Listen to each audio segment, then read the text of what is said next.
face, says Mama Flossie.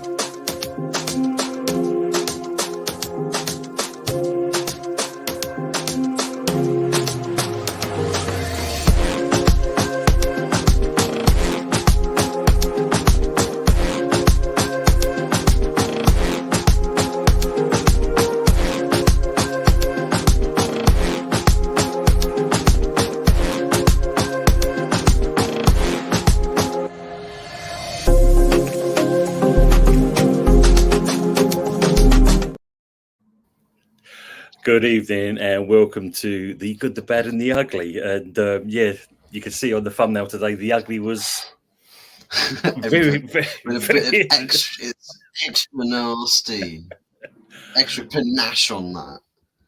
Squeeze my face. Just... You, I don't know. It looked like you had some sort of foundation on Fuzz or something. It was like I looked here and I messaged T, and I went, "What the hell's going on with Fuzzy?" It's the side effect of the makeup chair. Well, Bloody hell, that's Quentin Tarantino. Plastic surgeries doing some bits. It's reshaped my head as well. It's like half of my cranium's gone down the back. Do you remember last week you was having computer troubles? Yeah. Yeah, this is the moment you actually froze. This is the moment you froze, Fuzz. I clipped it. I don't know if it was. I don't know if it was to do with. At the time, it was like the virtual backgrounds were causing extra lag for some reason. I think it was a StreamYard thing, where it's just occasionally just freezing up the screen. So I've noticed it with quite a few people recently, but I think it's just StreamYard bugging out a little bit. But now you say it, Anthony. I can see Quentin Tarantino there. Yeah, it is Quentin Tarantino. I said it was Quentin Tarantino. Bloody hell, that is trending, Fuzz. That is trending all over social media. Yeah. I'm gonna have to call him Quentin. Fuzzatino, that would be, yeah, Quentin Fuzzatino. Anyway, gents, how are we both doing anyway? We are both keeping well? Yeah, doing all right. How about you, Anthony? All good, working hard. Mrs. wants money all the time. That's my idea. You know what? I dread it when the football season. I mean, to be honest with you, I'm glad we got the Euros after. You know what I mean? After this season, I'm telling you now, the end of next season when we got nothing, diddly squat when the season finishes, I don't know what I'm going to do. I'm going to take around the pub. You know, I'm going to have to start streaming from a pub, Dave. Come on the show, pissed up. Well, Fuzzy, but I mean, Budgie does it. I think Jeff was got to make Sunday because he was completely tanked up as well. So, was he? Yeah, he slept it off. Let's just say hello to the good people in the chat. So, first one obviously is usual subject. Good evening, all. Good evening to yourself. Hope you're keeping well. Good evening. And good evening to our legend, Mama Flossie, our greatest mod. What happened to Fuzzy's face? Yeah,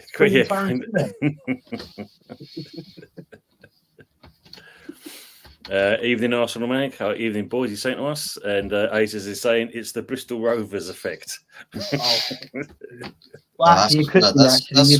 when his face distorts. When he gets to freeze up eventually. His nose will probably disappear and reappear up here or something. You see what we've done with his eyebrows already, so it's the rest. Shaved. This is Dortmund's won that already. Bloody hell. It didn't take long. Jeez. And good afternoon from Lexington, Kentucky. How we doing, Lawrence? Hope you're keeping well. Thanks for being on, mate. Hope you keep, what's the weather like out there? We've actually got a warm weather for a change here. And there was Arsenal saying that's mean.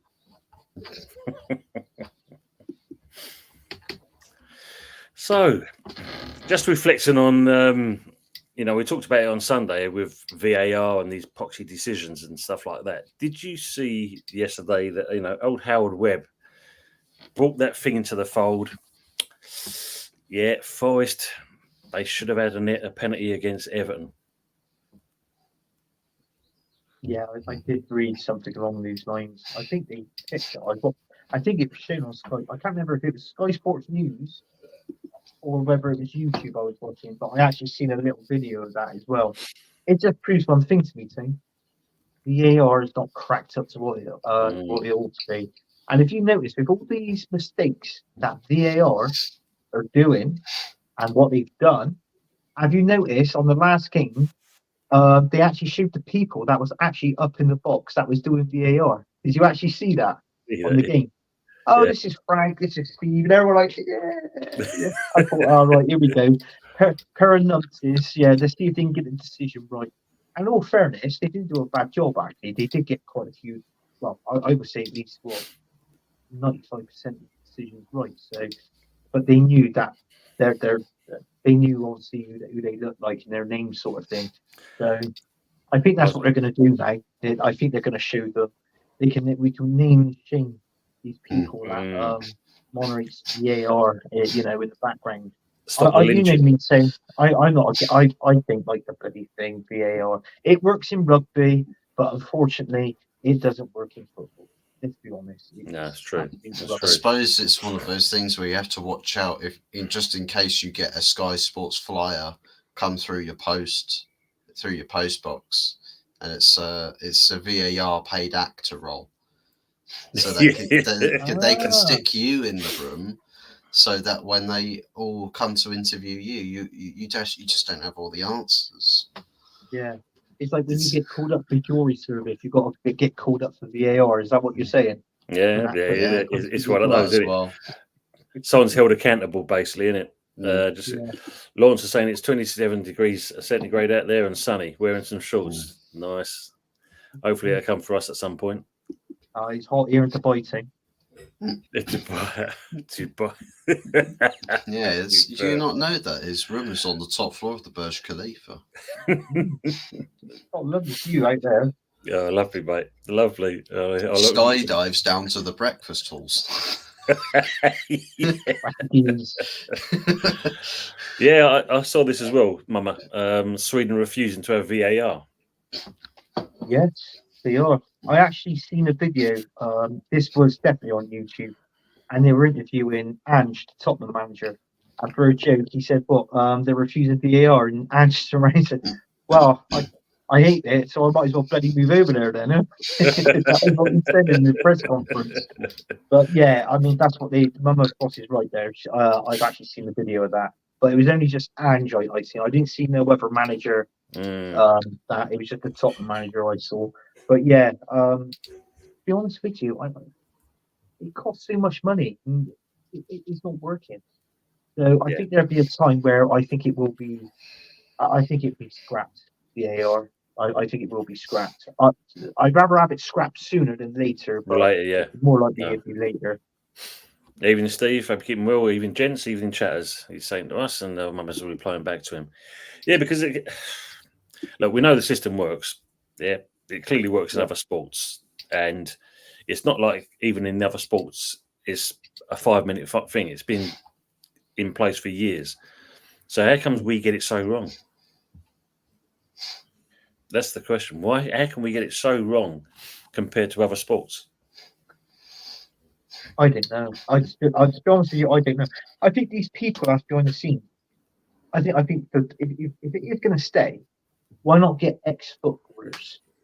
Do you know what I'm saying? Ex-footballers that they could do there, can see the game, bring up the line quick, and they can make a decision like that.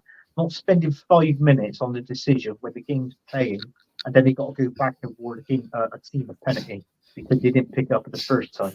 To me, that's pathetic. But do you know what I mean? If it is going to just do that with ex-footballers, that'd be the best thing for VAR. It takes them 5 minutes to just draw the line because they're literally trying to freehand it up the screen. It's like, hold on, you're not too far left, go back to the right side. Yeah, there you go. Yeah, no, it's true. And oh god, look at that line. I think how much do you reckon that line cost? Because apparently it all goes to because they're on about shit putting obviously VAR in the game, but bringing it up less, because every time they bring it up, it's a cost. So it costs money. Enough to send Everton into bankruptcy. Oh, there you go. That's it. Evening AFC always. Tony Anthony, HotFuzz, big up the 3 awful musketeers. I miss every single shot. Yeah, it's true. Mama saying, and the Turkish league refused to have Turkish VAR, but they don't have them from other countries. Well, they like a bet out there, don't they? You mentioned that the Turkish officials doing VAR, and then it comes out they've all had a bung. Be absolute carnage. I used to say in Premier League referees want Nottingham Forest relegated because Mark Clattenburg is working for the club. It's an interesting concept when you think about it, because the worst part, knowing that they've admitted to this so-called mistake, that could make the difference of Forest actually going down this year, considering that Everton have pulled away. But why do these referees want Nottingham Forest to get relegated? Jealous bitch syndrome. It could be I that. don't get it. It's got to be. It's got to be. So that when I read that comment there, yeah, those referees have got to be. Who's Forest's worst? Is it Derby Cat or something like that? Who's their, like, ours is Tottenham? Yeah. So who's this Forest? I forget whose Forest is. Somebody can probably put in the comments, that sort of thing. So whatever team it is, some of those referees must be fans of that football team if they want Forest. Just get them there. Yeah, I don't get it. It is Derby County, isn't it? Just based off of how Yeti is whenever it comes to Derby. Yeah. How much he hates him. The thing is, it's like when you think about it, looking at what they've done, it's a case of it's the case that when you look at them employing, of all people, Clattenburg, I can see the idea behind it, because he can say that this decision, that decision, but really in the grand scheme of things, what overall power does he actually have? He can only make a comment, just like us 3 now, and the people in the chat. We can only make a comment. It's not going to affect how the game is. And if you look at it, even how Webb's saying what he's saying, that's not going to get the game replayed. So, it's like what I said, saying I think if the referee doesn't agree with these VAR decisions, why can't the referee override the decision? Because at the end of the day, he's the one that's refereeing the game. If I was a referee and I had to go to VAR, I walked over to the screen, I got the earpiece, they're telling me this. So what they're telling me is totally roughly different to what I'm seeing on the screen. Knowing me, I would argue against it. And I would. And I'll overturn their decision. And I think this is what referees should do, because they're saying this VAR is supposed to make the referees' game, the job, more easier for them. But it's not, because it's causing a balls up. Obviously, it's causing a balls up with the other teams, the teams, causing a balls up with the manager, is infuriating the fans like us. And we'd always have it. We'd always have this discussion about VAR on these shows. It's true. And I'll be honest with you. I mean, don't get me wrong, but every stream I watch, VAR always comes into it. And do you know what? Doesn't it feel like he's every now and then he's boring? You hear the same thing and talk about it over and over again. Yeah. VAR is crap. Is rubbish. And I would always continue saying it. If anybody asks me on their shows and they talk about VAR, I'm totally against it. Well, there's some good comments coming in. I mean, Arsenal Manic have just put here, but football is not a start sport like the American franchise sports. I don't want VAR. Football must flow. And in certain respects, that's what the referees were instructed to do at one point. Make sure the game flows, and only call for things you feel are clear and obvious. But with VAR, I don't know if there's like this complexity about it, or this complex where you make a comparison to like the boss, the referee who's meant to be the boss, but the boss is afraid of his workforce. And the workforce is VAR, and it's just like the referee's almost depending on VAR to guide him. It's like with the linesmen. they don't use they don't use the initiative and think, well, I think this is offside, so I've got to call this. Yeah. They let it go, even if it's blatantly offside, let an entire passage of play, which anything can happen. And then they go, oh, now I'll put my flag up because I think it's offside. Or they let it happen, don't flag, and then VAR has to overturn it. Mm. Yeah, they call it advantage play by all accounts. Yeah. But it is infuriating. Big up Moss. So we're doing it 8.5. Fulkrug, proper striker of Dortmund in the lead. Yeah, big up Ipswich as well. Talking to the devil, Anthony. Here he is, Lee. How are we doing, Lee? Football Dad's Army. Yeah, good show. You had last night. Sorry, I couldn't stay too long, but it was good watching you guys for a little while. Yeah, come on it. Yeah. And he told me all about it. Good. I enjoyed it with Dave and Scott. But if anybody hasn't subscribed to these channel, make sure you do. I think he's on 480 odd subs. Let's try and get him up to the end of the season. No, let's try and get him up to 500 subs. That'd be absolutely. Yeah. AFC always tell you would be good for the next Man United job, Southgate. Yes. Oh, I was talking about this earlier today. And this guy, he's a Man United fan. He's so happy, right? And this and that. Now, I don't know if Fuzzy might know this, but this is going down the Man United route now. I've actually seen, or I've read, that they reckons that 90% of the Manchester United players have been put up for sale. Now, is this true what I'm reading, Buzz?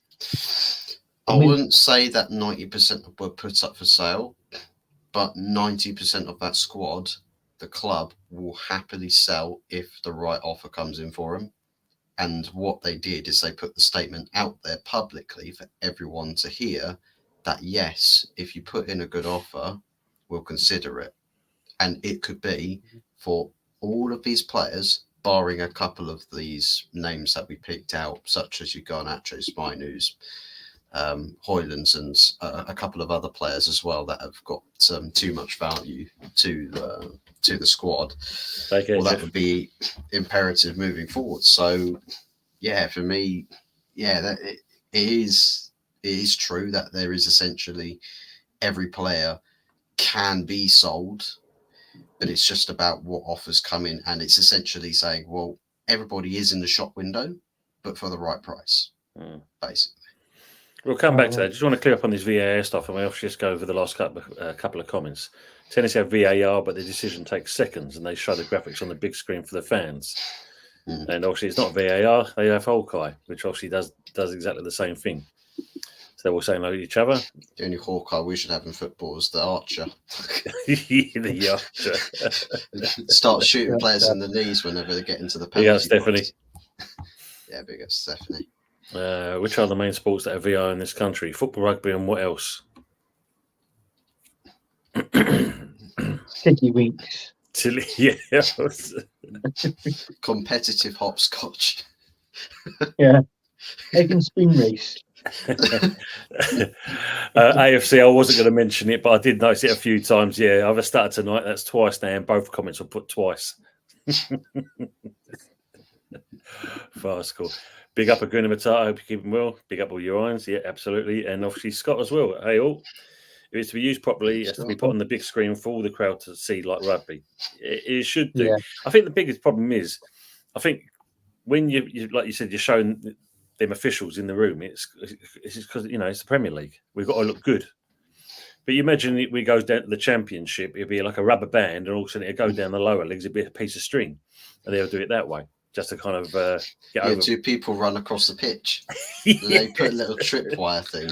It's like, it was offside. You can tell by the markings on the pitch. Good evening, Jez. Hope you're keeping well. Arsenal history and more. Make sure you go and see this guy's channel. Always a legend in what he does. And great watching some of his content. Evening Pennant and all in the chat. So they're all saying hello to each other.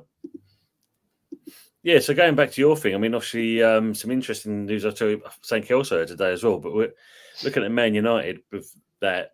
How much do you think you're going to get for some of these players, Fuzzy? Wow. I mean, you could sell Marcus Rashford for you could sell Marcus Rashford for £1, you'd make £1 profit. So I think couple of names like that, then I think it would be the case that it just depends on what is perceived as. I'm ready. There I sign him there. Well, talk to Wenger. He knows a thing or two about adding £1 onto a transfer fee. Oh, have you got any change? Yeah, United will pay you money to take him. But yeah, I think with Rashford, there was talk about. Yeah, I think what I read about with, for instance, Marcus Rashford is that there's a lot of people saying, "Oh no, you know, the expected fee that we'd want to take for Rashford will be really, really high, but his wages makes him a really undesirable player. So there's not really anybody that would want to take the punt on Rashford." But then there's other stories that I've said recently, well, the Ineos aren't necessarily going to expect like £100+ million that they're going to actually have a relatively good bargain price deal for a player of Rashford's potential quality, and that it would be a compromise per se to get an easier sale, but it would be solely profit as he's an academy product. So I think in terms of other players, you know, between ones that are leaving on frees, it's just a case that they're sort of freeing up the wage budgets that everybody else coming in that would sign in the summer would take up less room on those wage budgets. So it corrects that side of the club. But I mean, in terms of raising funds to create your summer transfer budget, that's going to be more difficult. There's quite a few players, though, that we are planning to sell, like your Greenwoods. Sancho wants to stay in Dortmund, so you could sort out something there. Rashford maybe to PSG for a right price, as well as, you know, among other players that could end up leaving as well. So, yeah, it's going to be interesting to see what happens. I know that in terms of planning for it, there's talk that Sergeant Ratcliffe is confident that he's going to have, well, apparently that the deal for Dan Ashworth to become the new director of football is actually quite close, that they're probably coming closer to a compromise with Newcastle, and hopefully more of the pieces are in place. We've seen Omar Barada, who's going to be starting on July 13th, I think it is, or 19th. Until then, Jean-Claude Blanc, who's going to step in as interim CEO, he's replaced the Star Trek commander, or Star Trek fleet commander, Patrick Stewart. So it's interesting. You know, there's a lot of things going on, and something else. Sorry to all the lazy bastards that work for the club. You all got to go return to office now. You can't do your work from home thing. Literally, yes. Jim's just gone. No, everybody's got to return to work in the offices now. No, nobody gets to work from home anymore. Everybody get your asses back in the office and work overtime, double time. I mean, why not? Yeah. I mean, obviously, people are saying they're not liking the Rashford rumours to Arsenal. You should. Yeah, you should take him. I think he'd be fantastic. Him and Bukayo Saka can dance and skip down yellow brick roads, hand in hand. Oh, then, do you know what I read today? Sorry about Southgate. No, it's not Southgate. Oh, when this season finishes, like we're Arsenal fans, obviously I'm talking about Arsenal now. Listen to what I say and then give your thoughts in the comments after what you feel about this. We're actually listening to offers for Jesus. Because obviously where he's injured, you know, he's a bit injury prone. If this same injury keeps, I was reading it today, keeps occurring and all that, he's going to be no good. He's going to be out for a lengthy time. I mean, obviously he plays up front, but he's not a striker that can score 20 goals. So in all fairness, what I'm trying to get at is, would you let Jesus go? Would it be good? And also, if we do, how much do you think that we'll get for him? Even though he costs us 45 million, but how much do you think Arsenal will get for Jesus? This is what I've been reading today as well. What Bostic said. And when you got that fiver out your wallet, they were losing a lot. You spelt that one. and flew out. So, I mean, if you look at it, I suppose you take injuries into account and so forth. What are they looking for? Anywhere in the region of 30, 35? Do you know what? It's most probably you'd be talking about that, yeah. I mean, what would be nice, which That's I true, don't know, I mean. I'm just trying to throw, like, money at it sort of thing. I think that, I think what we got for him at 45, if we could sell him for 45, if we don't make anything of him, but we get our money back, obviously that'd be kind of great, because that's most probably where we're looking at. But I think the minimum of 35 most probably will be. But I hope he's more than that. But yeah, he's I think for next season he might be changing the strategy and obviously bringing in new players. Like if they want to, we're going to have to depart with someone, Yeah, the old two-headed pound coin trick. Only falls on horses. I don't doubt at all that in terms of Arsenal, who they bring in, how they go about recruiting players, I've no doubt that Arsenal can have some good, some really good transfer windows, summer transfer windows as to who they recruit, some good names, players that genuinely improve the squad, or if Arteta does go for a change of plan, that he gets players that will suit the idea in mind that he has.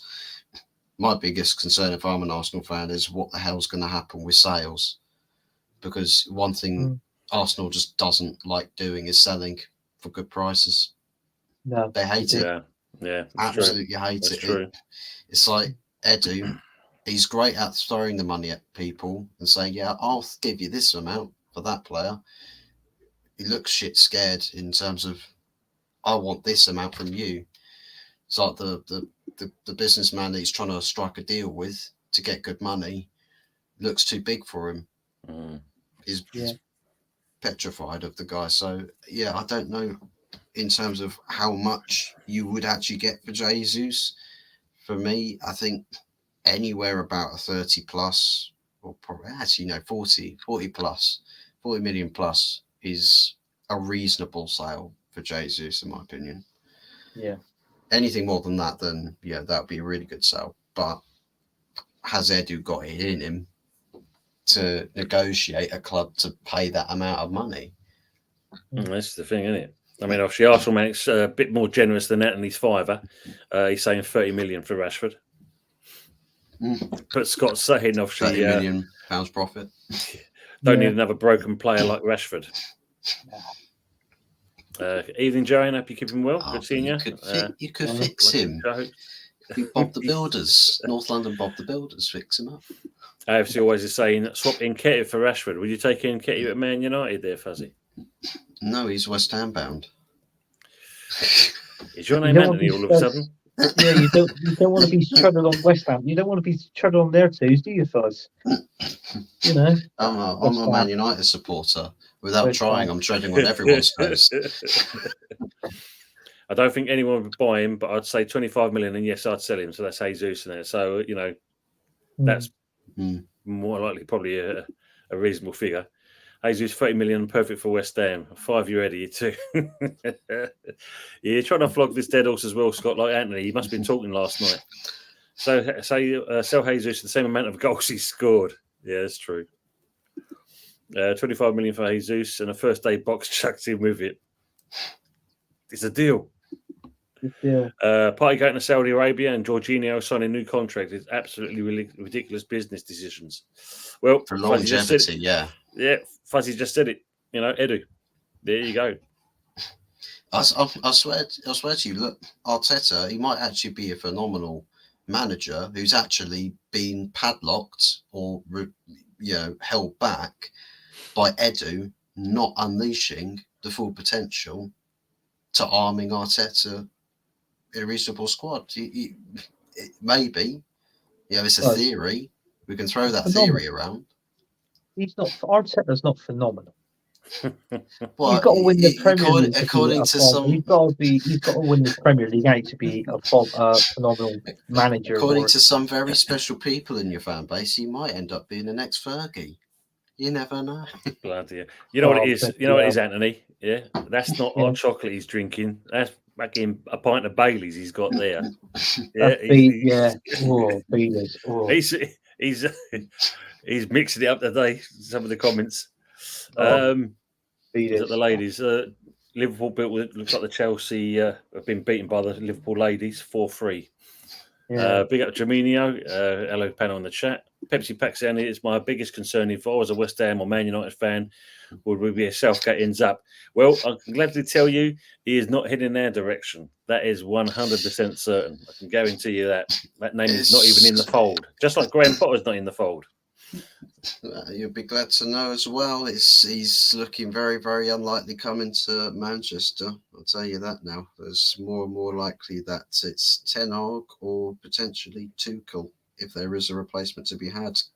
Because word on the street is Ineos, based off of all of their performance reviews or strategical reviews from Brailsford and all of that lot.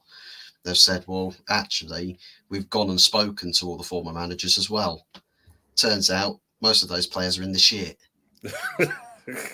Yeah, we've kind of sussed you out, you BSing your way to getting all your wages. So that's kind of the tune at the moment. And I think Ten Hag's actually generally looking to be backed now, like properly, because they've even said that the previous hierarchy structure was not supporting the manager properly. So interesting. I heard Bruno Fernandes he wants to leave as well. Is there any truth in that, Buzz? I read Bruno Fernandes wants to go. Yeah. I wouldn't say he wants to go. I think it's like, well, if he was to consider going, he's not going to make that decision until at least after Euros, because he's got the FA Cup final as a potential trophy to try and win, and then there's a big or an important Euros for him. After that, I think he would be open to considering his options, and if a suitable offer gets popped on the table in front of him, he'll probably mull over it. Yeah. Good evening, James. Hope you're keeping well. Good evening, ladies and gentlemen. Pepsi saying Jesus for Bowen. Oof. That is a good straight. I'm up for that. Straight spot. No money. No money. No money. Get out of it. We give you lots of money. Daughter as well. You're having a laugh, Danny Dyer, aren't it? You're having a laugh, son. I'll have your guts for garter, son. You know what I mean? Danny Dyer. I'll sort it out. I go, oi, what fucking hell's going on here? You'll pull up to the settings on your tractor slowly, coming over that hill nice and slowly. Yeah, that's my pedal to the metal with your tractor. Fucking hell, quick, go. I'm dove on the way. He's just walking beside you, mate. Unless you've got that tractor, old Clarkson's got that Lamborghini tractor.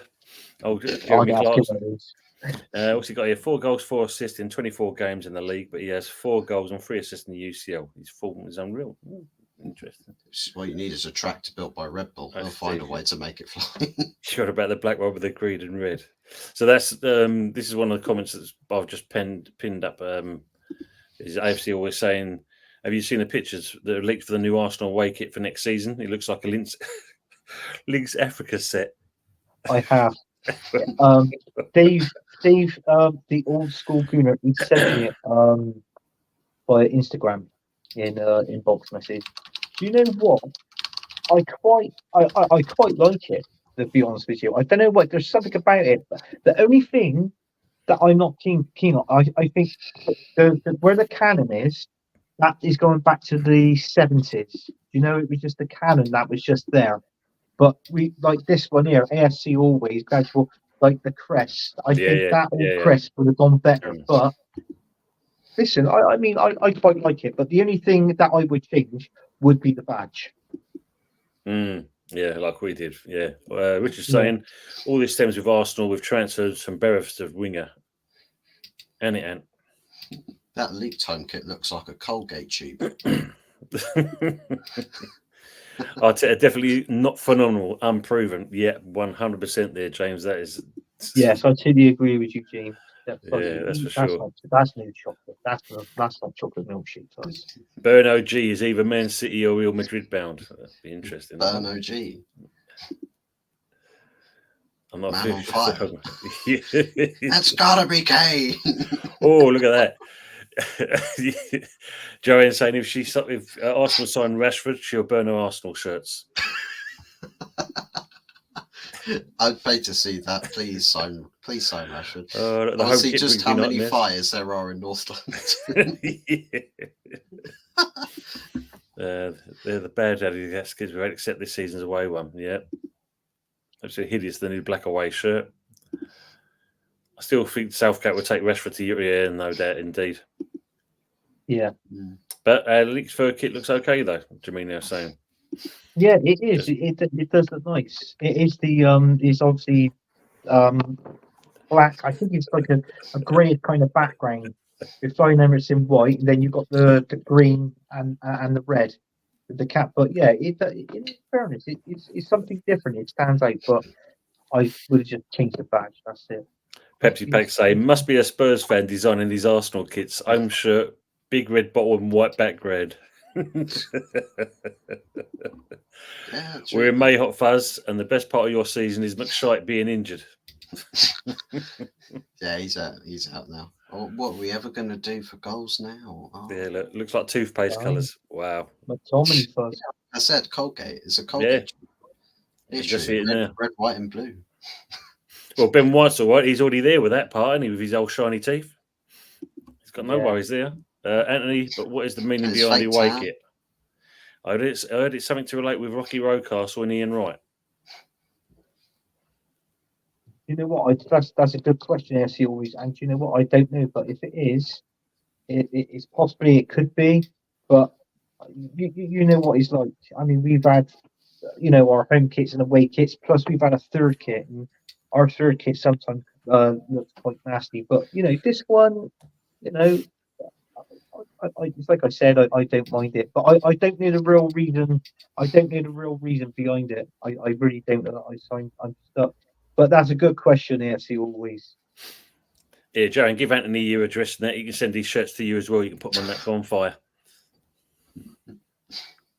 Yeah, if you bottle the title, sign Marcus Rashford, and Arteta gets a big contract extension. I think the Arsenal away kit for next season looks better than the Forest Green Rovers one. They got this.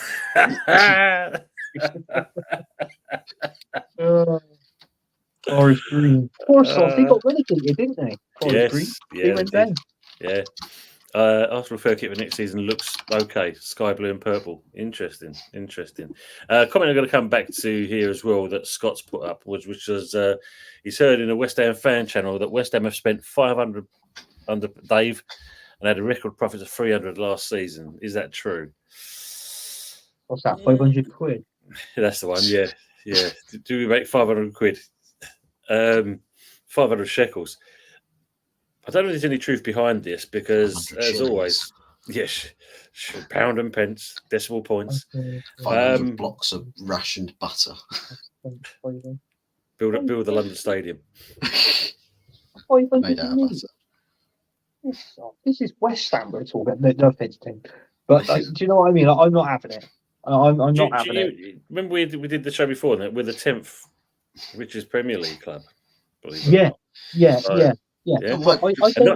behind you as Arsenal owners, not far behind you on that. I think it's only a couple of, Well, I'll tell you what, it'd be a bit like with this supposed new cap spend thing coming in. I'll tell you what, clubs like pretty much most of the clubs can spend that amount sooner or later. Yeah. Monopoly money. Yeah, that's about right. That's about right. Yeah. Well, we don't see many pearly kings and queens now because probably we've got all their buttons in the old fucking vault. Yeah, but yeah, I don't know. I mean, you know what? I was thinking. I think is your owners. I think they're the ones that's ballsing up your club. Well, one person really, and that is Sullivan. Yeah. Sullivan. Yeah, I think he's bought. I think if you look at it, you saw Declan Rice, you bought in Paqueta. He needs a good season in the Premier League. You bought in a slightly, and I am going to say a slightly overweighted Calvin Phillips. Obviously, he's there. He's just making up numbers just to do a job at the end of the day. and you bought a couple more as well. And I looked at the Premier League table. You're 8th at the minute, and I think you're. Is it 5 points? Is it 4 or 5 points behind Man United? 5 points there, yeah. 5 points behind Man United. So okay, let's see if you go up to 7th and you finish 7th. Is it that bad? Better than last season. Exactly. And Moyes is your manager. So I just feel like you just need a new board. That's what I'm thinking of. This is the thing. I mean, obviously there was the reason why Gold and Sullivan was still there until obviously Gold passed away was the fact that they had to wait until this season basically if they wanted to sell up, because if they sold before then the the LDDC that owns the stadium, they'd have to pay out X amount. Yeah. But now they've gone over that kind of time frame, then it's open to offers. Kretinsky, who's the second main shareholder in the club, he can't buy into it because obviously he's part of Prague. So that dual ownership thing that comes into play. So would you want to go down that route? At the moment, there's no interest from him. That he wants to, he's happy as he is just being a shareholder. Can try and look into how Sergio Ratcliffe's gone about doing things. Can he buy his shares? Can he buy his shares and buy them out? I mean, this is what Arsenal was doing. This is what Stan Kroenke done. He bought a few. I mean, Lily Bracewell. There's a woman there, and he bought a few others. Like obviously, he bought Osmanov, the Russian guy who we had in joint charge. So it was only just like because what it was, the Kroenke Stan. I think when it gets up to a certain percentage of like if he owns 40% or 35 or something, it's something stupid like that. They've got then the right to buy obviously the other people's shares, so they can take full ownership of the club. And obviously that's what Stan Kroenke did at Arsenal. But I thought that I think you definitely need someone here. I think that's the thing. Yeah. I mean, Steve's kind of clarified a little bit more better for us here because he's put on here basically £500 million gross spent over Moyes' 4 years contract. So the net spend is around about 250-300 million. Yeah, but that's a value. That's net spending on what's that on players? Well, that's net spend. Net spend could be players, because one thing we don't know the stadium, as you know. We rent that. The net spend is probably as good as it is because if you're Declan Rice sale.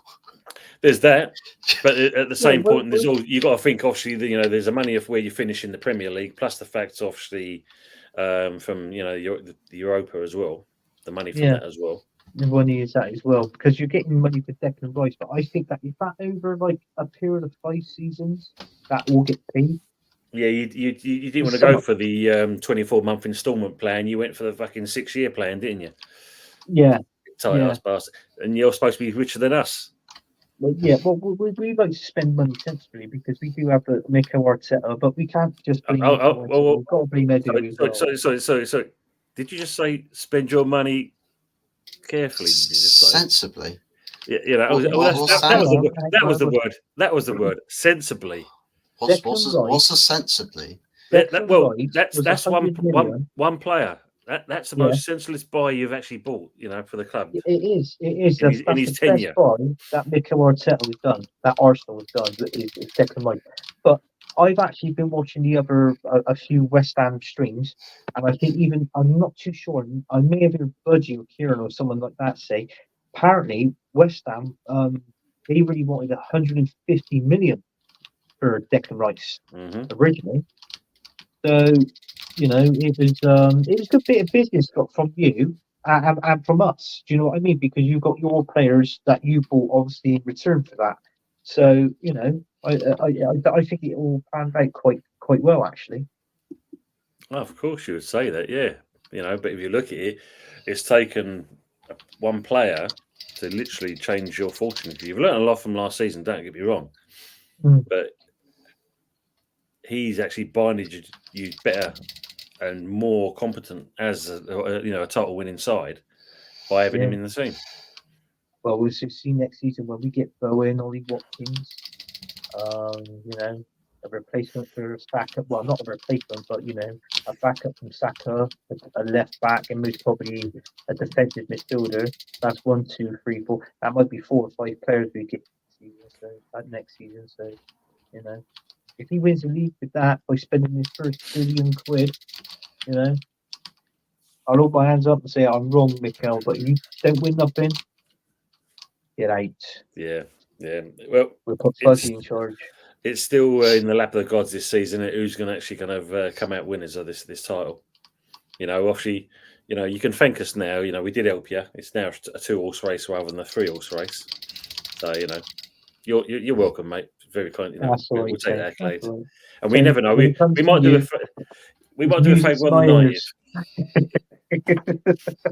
I must be. Give me some of that hot chocolate you got first. Let me have some of that. I think I need to drink some and all.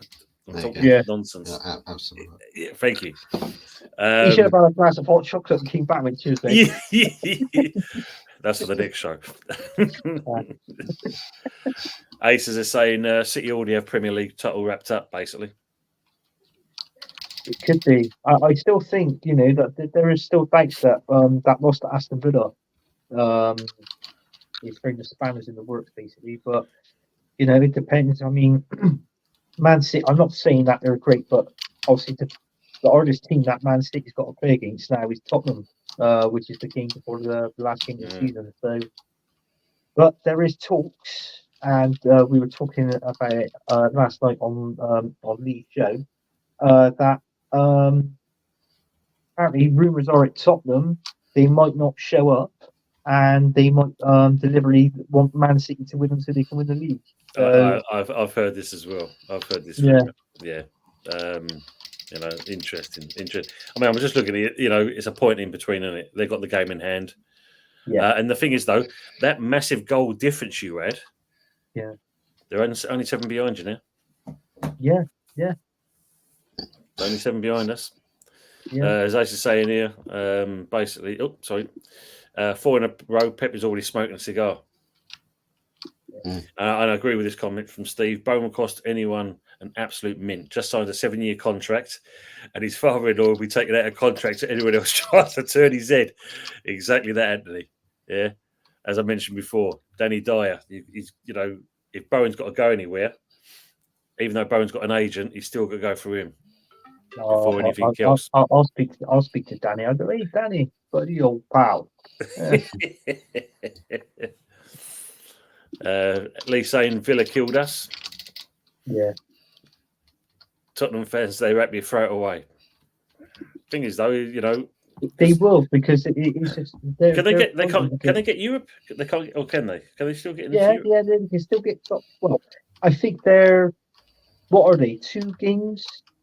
Well, they're 7 points behind. 7 points behind Villa, and they've got 2 games in hand. Yeah, 2 games in hand. So that'd be 6 points. Obviously, that'd be if they were on 35 now and they won their 2 games, there'd be a point behind Villa. But obviously, they can't do it. But obviously, with that 1 game in hand is against Man City.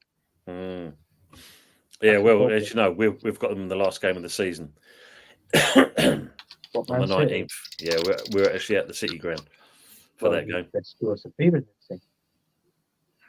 Well, I want more than that father being flashed in front of my face, Anthony. Put it that way. Do you agree with this? Arsenal will drop points that City lose? Any? Arsenal will drop points that City lose. You know what? It seems like it's typical Arsenal at the minute. I feel that Arsenal. I feel Arsenal are better when they're in second place and they're fighting for it. Do you know what I mean? It's like last season where we led that Premier League quite a while. It was like 12 points, then reduced to 11, then it went to 8, 5, and then Man City gone. So I think they got a bit too carried away. It's all up here, Tim. It's all up here mentally. It's how those players walk out on that pitch mentally. If they don't walk out there with a decent mindset, walking out onto that pitch, anything's possible. True. That's true. I mean, obviously, like Ace is saying here, Tottenham will lose against Chelsea tomorrow night. Now, an interesting thing I've heard today, and I don't know how true this rumour is, but apparently Chelsea's board are looking bringing back a manager that you already managed for them? I've read that. I know what he's gonna. I know what that means. That means Mourinho. But guess what? I don't think he's going to be Mourinho. I think Mourinho is going to be the next English manager. It's not Mourinho. It's not Mourinho. No. Yeah. So who was a Chelsea manager that was good? A bit of hope is Frank Lampard, but I can't see that. Don't forget, Lampard's doing TV adverts, so they can't have him, and they've already. You can't have him. He's fully booked. Ace in the chat has already kind of said it anyway. Yeah, he's come up with a actual person, and believe it or not, it is this man. Conte. Yeah. Yeah, they are bringing him back into the fold. Yeah, they could do. I'll tell you something. If he's not Conte, somebody can snap him up. It's the Inter Milan manager. Is it Simone Inzaghi? He's done absolutely brilliant, and he throughout his career managing, and obviously as a player. But I feel he's got. I love Arsenal to get him. If Arteta went, Inzaghi for me is brilliant. Arteta's like a fucking limpet. He ain't gonna leave your club, mate. He'll stay there forever and a day. Steve saying Moores will play the badge again on the last day. Pep wins. Yeah, I get that comment as well. Yeah, so spot on. Football Dad's Arm is saying moving Herbert to accommodate Jesus in that game was a mistake. Yeah, he was. The Villa game, yeah. But as James said here, Bournemouth will be a challenge for the Gunners. They're in good form, won their last 3 in a row. Yeah. Ariola's got him playing some decent football. He's done all right, hasn't he? Every time I hear Fuzzy tapping on the keys, it reminds me. I think he's writing a letter to Southgate. Dear Southgate, I love you. I want you at Man United. It's a warning notice. Trendiest going. Stay away from my club. You waistcoat wearing prick. Wanker. I thought he was going to say leech, but I suppose it's not far off. Yeah, I've got to make the alliteration work. Yeah. I mean, obviously, with us, it's still unsure if Moyes stays or goes because there's no kind of transparency coming from the club, and this is the problem we've got. As you said, though, I mean, for me, okay, I can understand his style of football sometimes, can kill us, and he looks bloody awful. But 3 years in Europe, semi-final, a final, quarter-final, and a win. So when you look at something like that, you can say that's great. One of your greatest managers of all time. No, it most probably is. Like going back, like the last 40 years ago, something like that, maybe. But don't forget, guys, Football Dad's Army. Go and see old Lee. He's a good old geezer, and he's from the East End as well, so he can't be bad as well. He's got a bounce for the night, boys. Take it easy. God help us against Palace on Monday night as well. Are you at Sellers Park for that game as well? Is it Arsenal?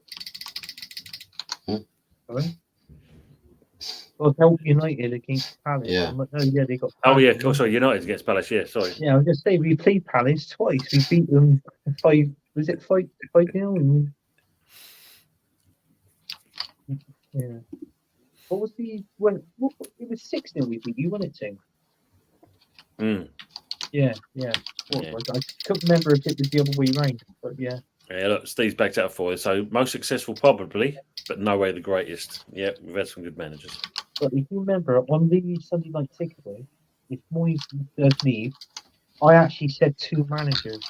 I said Graham Potter, and also I said Vincent Kompany. I reckon that'd be the 2 candidates. I think it'd be out of them 2 to get the West Ham job for next season. Well, it seems a bit of a change around because obviously, apparently, Sullivan was kind of quite happy with talking to Lopetegui, but it seems that he could be going over to Spain, so that might be a non-starter. But by all accounts, there was no mention apparently of Potter being even considered for the role. Yeah.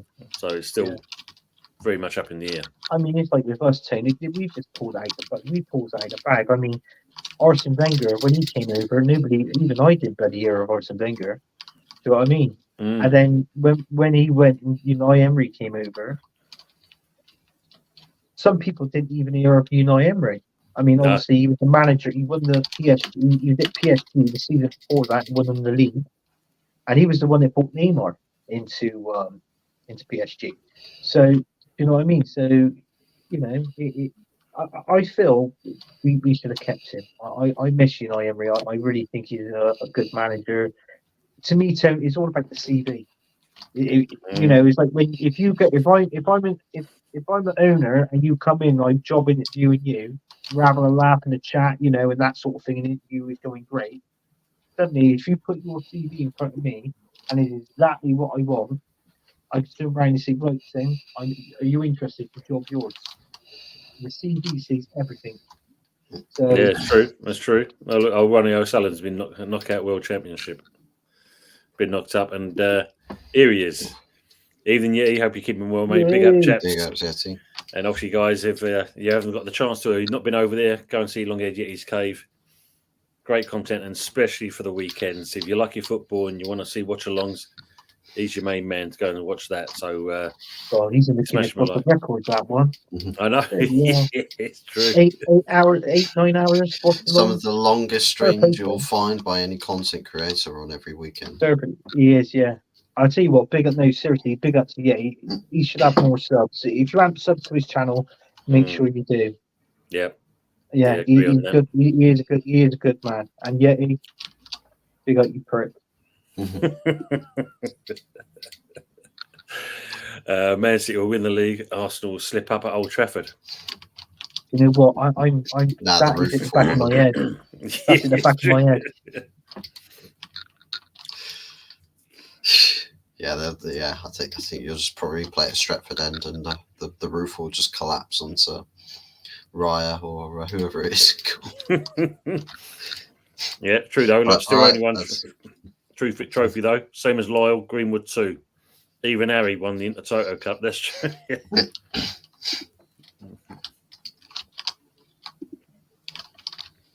You prick. Yeah.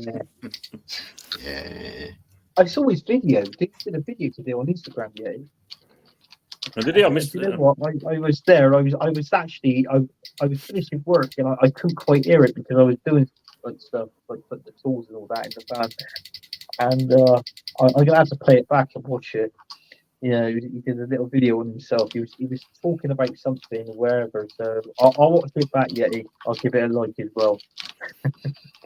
I think the best one I've seen so far of him doing when he's playing one of the video games and he did something and he scared him. You see, yeah, it scared him. Oh, you bad. I still find that one funny. Always watch that one over.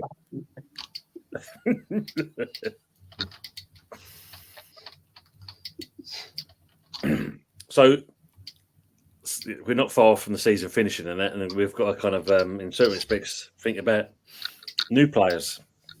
So for us, it's like we've got the Sunshine Bus. We've got players. I've heard of one. Really young potential, like impeccable, like skill and ability. Comes from Mallorca. His first name is Hugh. His last name is Janice. She's not a footballer, is she? Street porter? It's one that was born in the red light district. Oh yeah, because obviously Spurs have got Chelsea tomorrow night. Be an interesting game. Yeah, I think because like Budgie said on Sunday, I think we've got about 6 players that is on the verge of retiring as it is anyway. Yeah. We've got no left winger. You know, we need a new striker, and plus the fact if you look at it, if Paqueta's going on, we need to kind of get players in to replace him. Plus our centre backs. I heard a rumour team that you're actually younger than your left back. Is it Cresswell?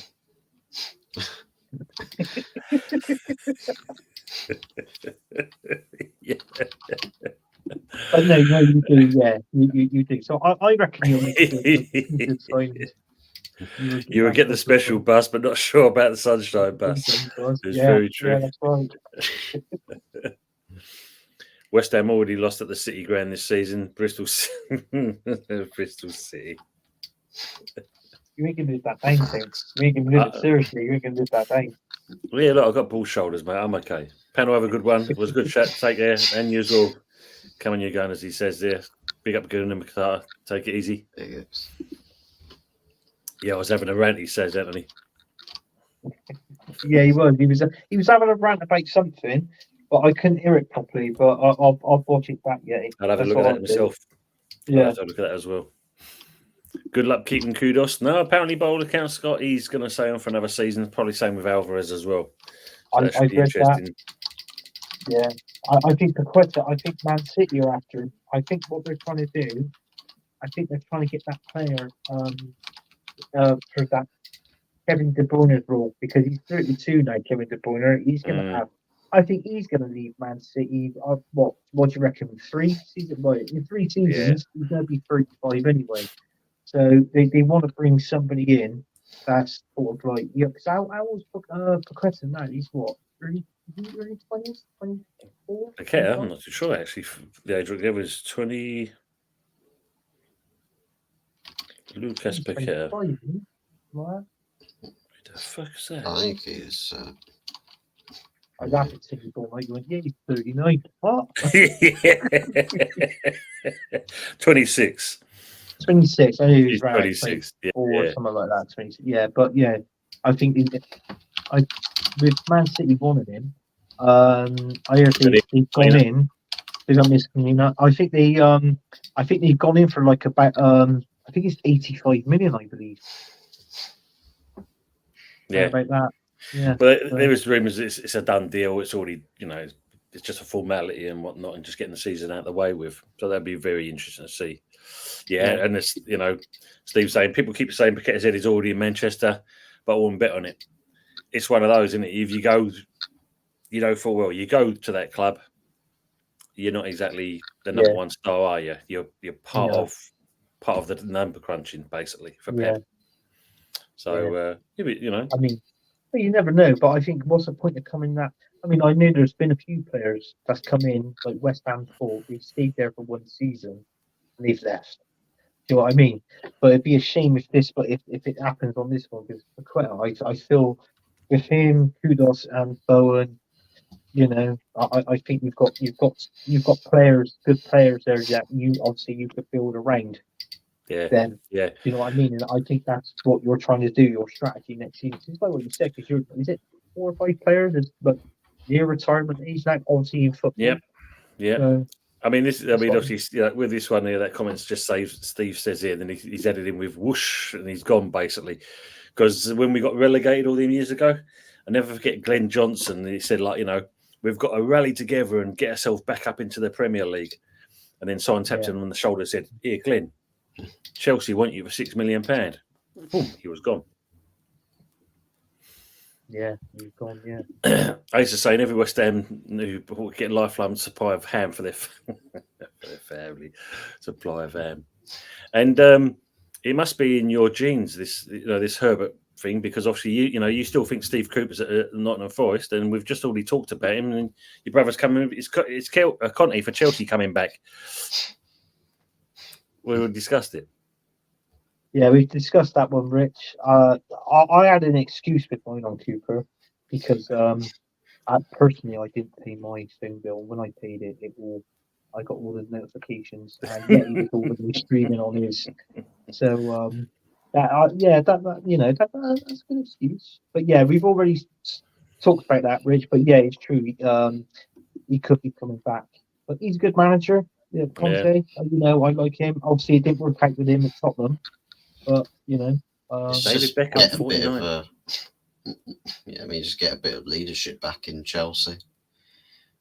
Yeah, I don't know how much of a leadership character. Like Pochettino's, he had this at Spurs. He wasn't really like a leader. He was just like everyone's best mate. Sort of friends. Is it the Chelsea owner? Is he only? I hear a story that he's only there on a temporary basis. Yeah. Then he goes. I think it's next year he goes. Only like a 2 or 3 year tenure, then he's off. Then there's someone else to come in.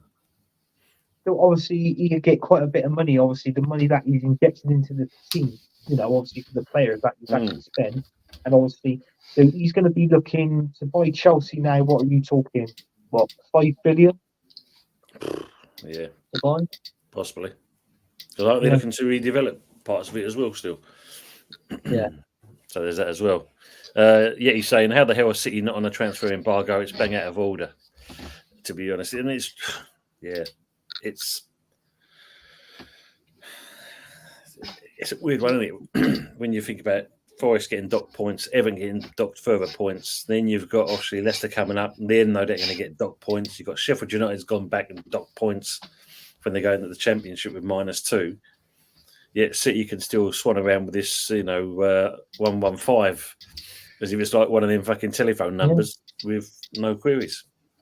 But is it true that Everton might be getting deducted some points next season? Who, sorry? Everton. Again. Yep. Everton. I've been hearing that on people have been saying that on streams as well, that Everton could be deducted. I think it's up to like 5, maybe 6 points for next season. Yeah.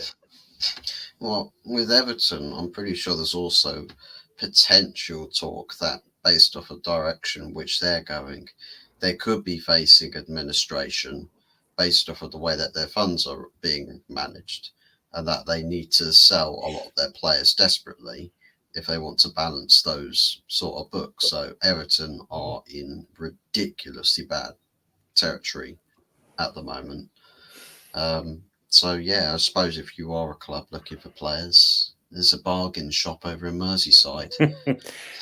Could that be the reason why they're hanging around for another season before they move into the new one? Yeah, could be that.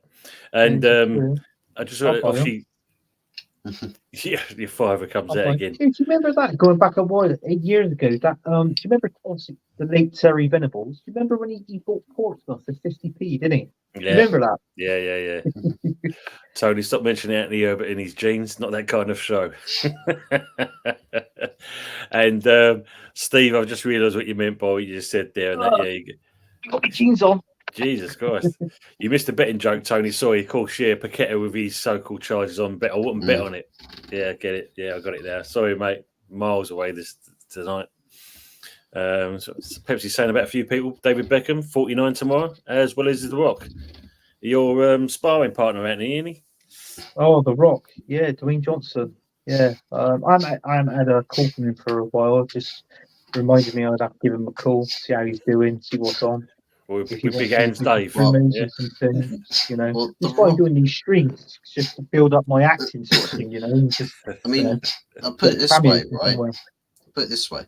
The Rock used to be called the Pebble until he met Anthony Herbert, right? Because Anthony Herbert was the one that graced him with the name The Rock. Because if you didn't know, Anthony's full name is Anthony the Boulder Herbert. Oh, yeah, you make me blush. You make me blush, bro. Making me blush. 52's tomorrow, yeah. Not bad. That reminds me, my missus is 50 at the end, coming towards the end of this month. That's 2 upgrades on June, mate. It's my mobile phone and the missus. Speaking of which, we said it, we've had a laugh about it. Can we clip it out soon? Yeah. Yeah. Speaking of which, what do you guys think about The Rock being 52? I reckon he's doing well. It doesn't matter what you think. Yeah. What? There you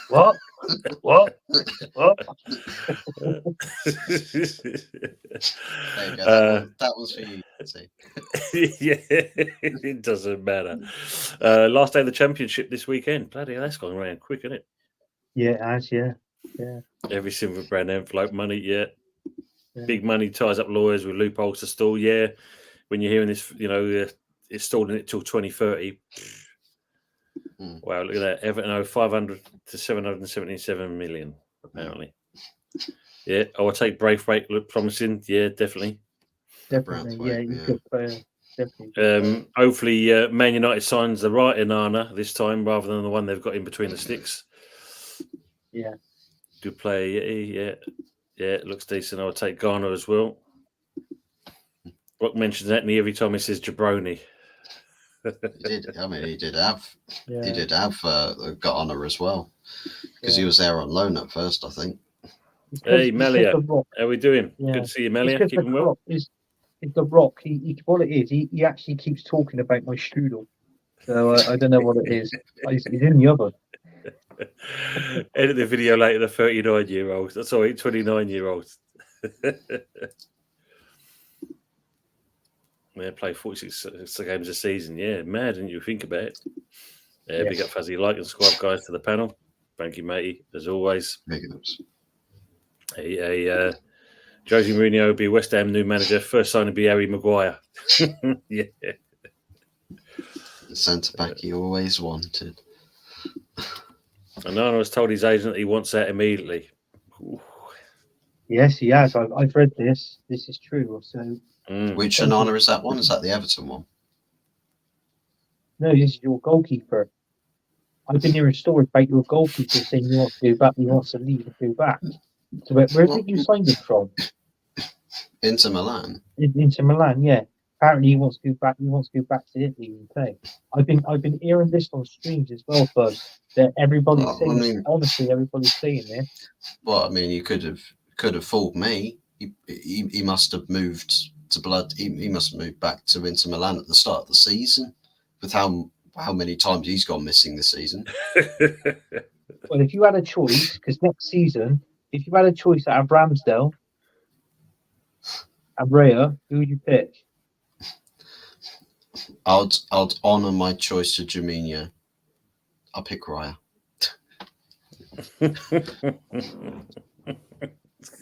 You can have him. Sorry, but I might get slated in the chat. But I tell you what, it was that pass when he did that in the North London derby, straight out. Tottenham player, bang, get in. It's stupid. This is why I don't like the playing out the back. I hate it. Take it down the pitch. Sorry, I just realised. So that 500 million they owe to 777. This is the company that apparently is going to be buying Everton, but even then, it may not happen. Oof. So that'd be if that is the case, they're not going to buy the club off of Moshiri and that, then not going to be good. But they're safe, and that's the worst part about it. They've actually pulled themselves out of that relegation battle. They seem to be relatively safe now. Is it 35 points? Well, the season's still not over yet. Quick, get them all points of deductions now. It could be there. Yeah, I'm all good as well, Melly. Good to see you. He's doing well. When's he going back to Milano? Yeah, already has. Man United want Onana out immediately too. Yeah. I think Ramsdale. Honestly, I think Ramsdale will be a Man United goalkeeper next season. Be interesting. If it's on YouTube streams, it must be true. As always, they all speak the truth. Evening Steps, how we doing? Evening Tony in the panel. They won a series title. He wants Champions League football. That's Pickford United bound then.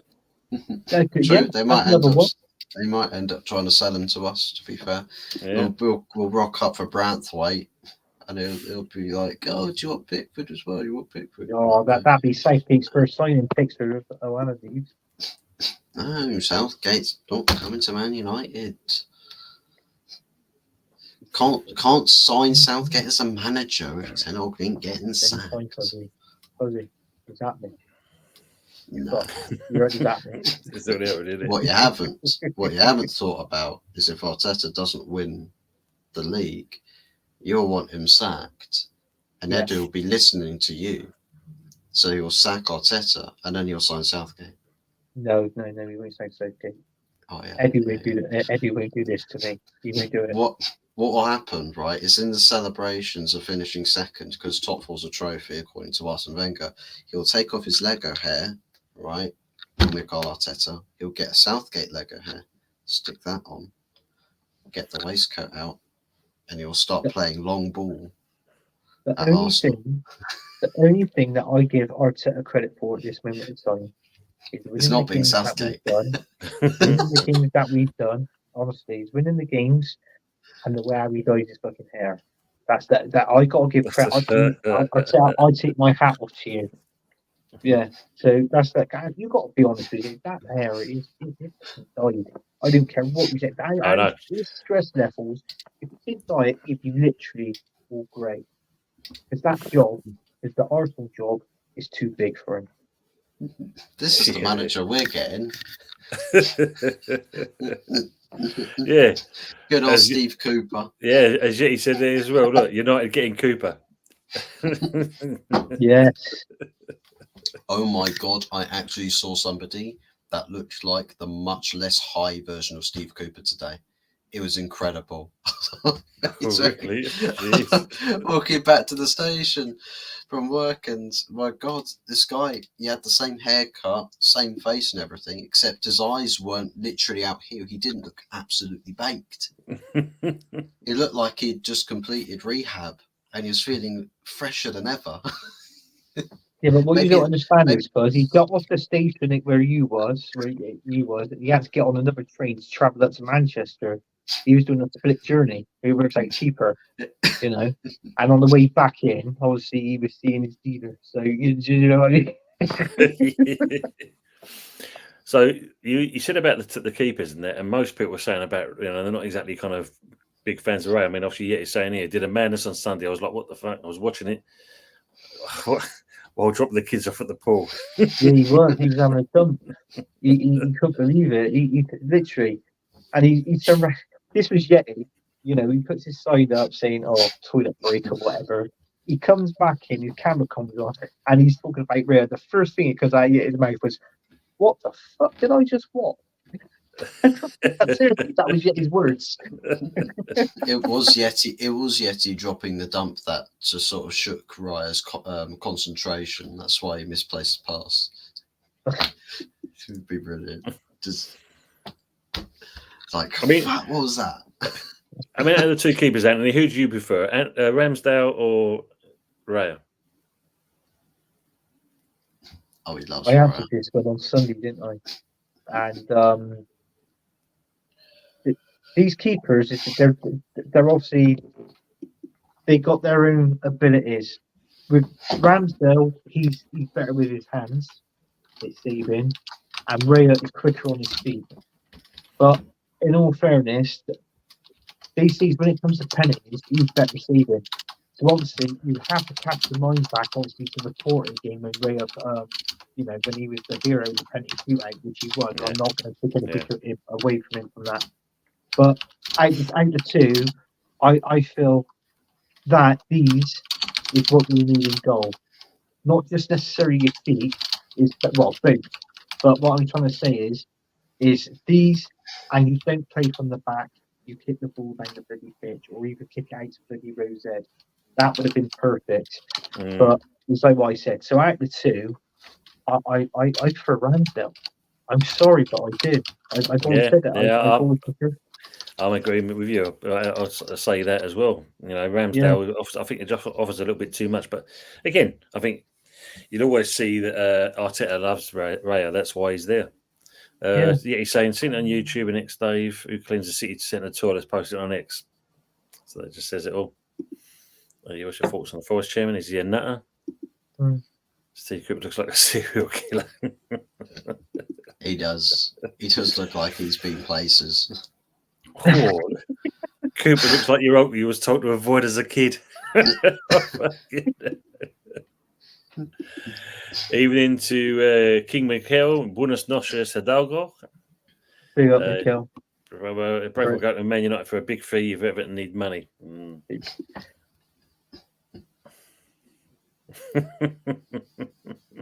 Mikel uses but yes, that's quite fuzzy. But you've missed like the hair dye. Yeah, that's true. Guy's actually got white hair. Yeah. Obviously you were saying about keepers, Ned. Did you see the own goal that we scored against Liverpool? No, I think you're going to have to remind me too. So the ball gets delivered in. It's Ogbonna in the chest. which then Suchek tries to clear, fluffs away at it, and that hits into Areola's arm and deflects in for the goal. Ah, right. Because he had been in goal for a while, has he? He's been injured. Yeah, been injured. And so I was quite surprised that Moyes made the change quick as that. As soon as he was back, he was in.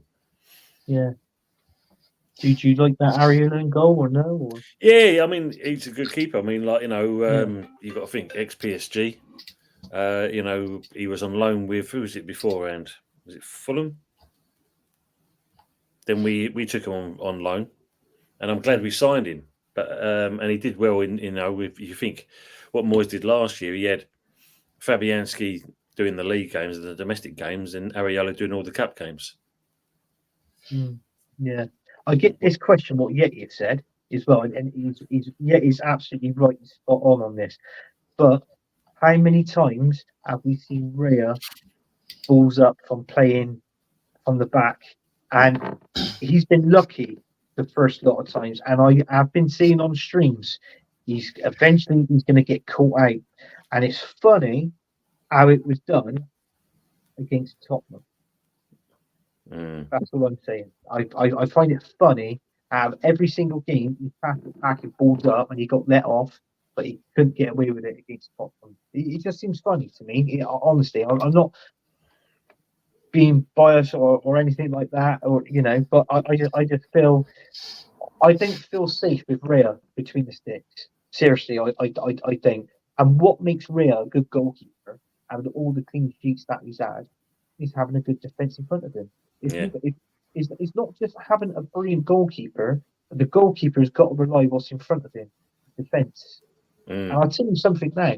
I didn't feel Rhea communicates well with the defenders. If you ever watch an Arsenal game, do you ever see Rhea giving a bollocking a defender like Saliba, Gabriel, Ben White? No, I didn't see him bollocking them. But, like Ramsdale, he bollocks him. If he made a mistake, he'd give him a bollocking and say, "Well, what do you do that for?" And this is what I like with goalkeepers. Pickford's another one. Have you know what Pickford's like? You've seen him for England and Everton. He's constantly having a go at his defenders all the time, which is what you said. Peter Schmeichel done it. It's Steve Bruce, it's Gary Pallister. You know what I mean? All right, looks like Brother Love back in the earlies. Brother Love? That's he was in wrestling, wasn't he? Brother Love? No, that's Dude Love. Dude Love, yeah. Oh, Mick Foley or something. Mick Foley, yeah. No, there was Brother Love, wasn't there? He painted his face red, didn't he? And he had the white suit. Yeah. If I'm on about the right one, I said, yeah. Don't worry, he's all right. You should have kept Emmy Martinez. There you go. Who got rid of him? Who got rid of him? Yeah. Mikel Arteta. Yeah. Oh yeah, Bruce Pritchard. You mean? Bruce Pritchard. Yeah, that's it. Well. What have we here? All right, Jens. How we doing, Dave? Guys, you haven't seen him? Go over to the Old School Gunner. Go and give him a little bit of a like up and share, as well as all the other good content creators we have on here. Yeah, he said lick up, eh? Lick up again, yeah. Lick up, fatty. Give him a lick up. Sorry, that was lip up fatty, wasn't it? Lip up fatty, that's what it was. Good evening, everyone. Big up to the assembled. Well.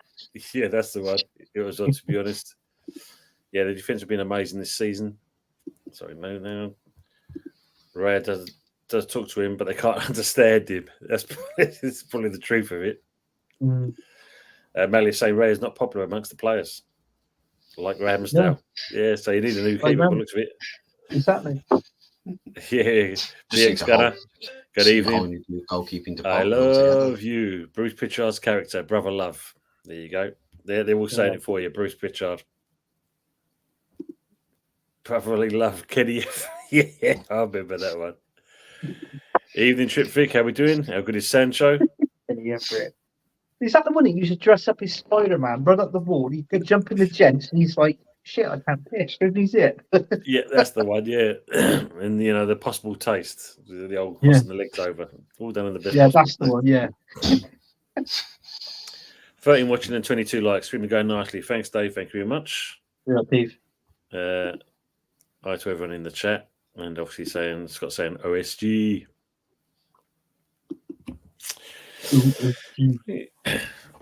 Yeah, I don't know. This last couple of games. So we've got Chelsea coming up on the weekend. Then we've got Luton, and then we've got City. Right. Well, you know what? If I was to predict these games, you've got Chelsea this weekend. Yeah, I think. Done. I reckon. You know what? I reckon that'd be a draw. You and Chelsea would be a draw. Yeah, more views coming since the game ended. Yeah, you think so? Yeah, I think it'd be a draw. I mean, that Jackson seems to be on fire at the minute, doesn't he? You know, he's been scoring a recent, and obviously Palmer. We know it's Palmer FC, and sorry, Chelsea fans, if there's any in watching now, it is Palmer FC. So, yeah, I think it'd be a good game. 2-2. Do you know what? I'm going for. I reckon it'd be 2-2. West Ham 2, Chelsea 2. That's what I would go for. Who's your next game after Chelsea? Luton. You know what? I got a funny feeling that depending on results and how they go, I'll with it's Forest as well. It might be that game you can send Luton down mathematically. You know what I mean? Yeah. So you can actually send them down. But yeah, I think you'll beat Luton. I think it'd be. I'm not going to say a comfortable win. I mean, I think they'll give you a game. I think Newton support that they're good in attack, they're just poor in defence. Hence, that's why they're so low down in the table. So, I think that if I was going to say, I think maybe 3-1 to West Ham, maybe if you're lucky, and then obviously you've got Man City last game of the season. You know what? I hope you do something against Man City. I'm not saying that because obviously I do want the Premier League, but I feel like last game of the season. It's like I feel like with teams, you want to start the season on the high with a win, and you want to finish the season on a high with a win. Yeah, of course. That middle bit is a bit like if you're going through a bad patch, like sort of thing, So yeah, I feel that you can give West Ham you give Man City a good game. Hopefully, if it's a draw, I think if that's the case. I'm not too sure. I think I think that we'll finish. We might finish on the same points then, or so Man City. But I'm just thinking of that greater goal difference that we've got. So yeah, but the thing is though, when you look at it, they're also starting to score high scoring goals now, aren't they? And they got high scoring games. Yeah. So when you look at something like I said to you, when you look at it, there's only a seven goal gap there between the two of you. Yeah. Whereas before, and I think it was like 15, 20 goal difference at one point. Yeah, it was, yeah. Scott's saying here, do you think Jamie Vardy will get a statue? I think he deserves it. I think he might do, but it might be not.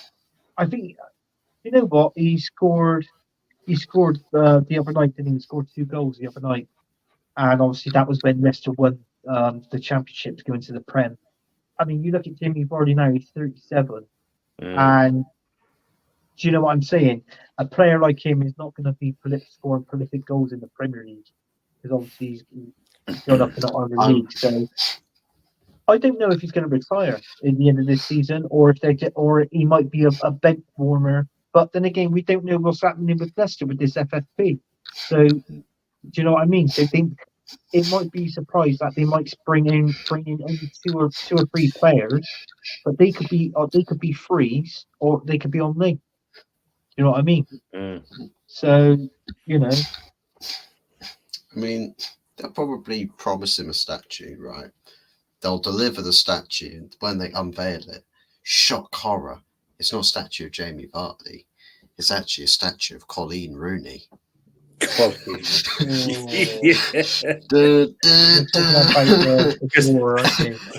Funny we're talking about statues. I don't know if you saw it. I think it was last week they mentioned it.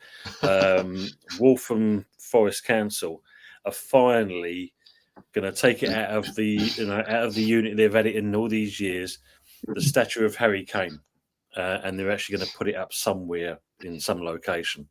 I don't know if you've seen this statue. Well, Harry Kane. Yeah. It don't do him any justice, put it that way. Yeah. No.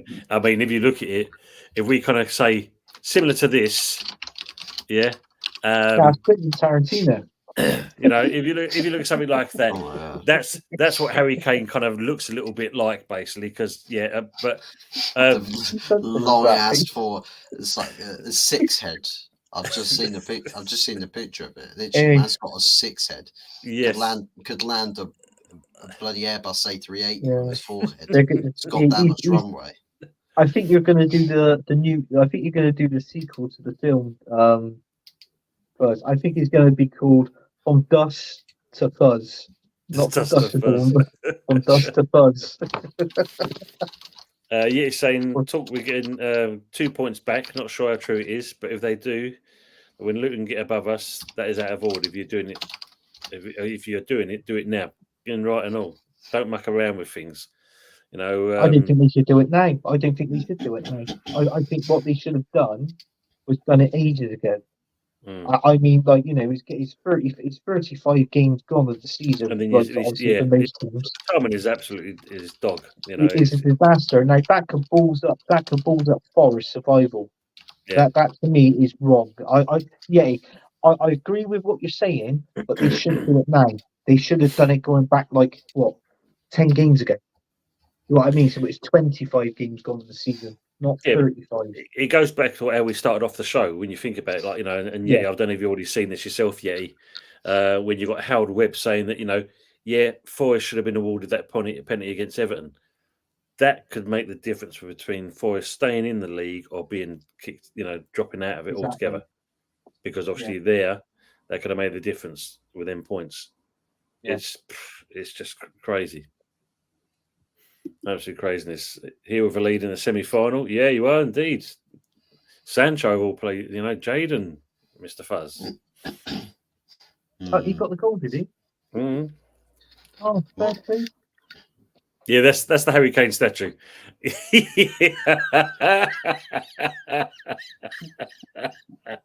Do you remember when he wound up on, was it Smithy, James Gordon, when he the Beckham statue? Yeah. And he looked at it and he thought, what the fucking hell is that? That was Beckham. Well, look at that. I mean, you know, unless they've got Harry Kane in the later years, he looks fucking ancient there. I mean, what's that on his fucking chin? Right, Fuzzy, if you leave that picture up, right, Tim, if you bring up that picture of Fuzzy, and we could do a side-by-side kind of view.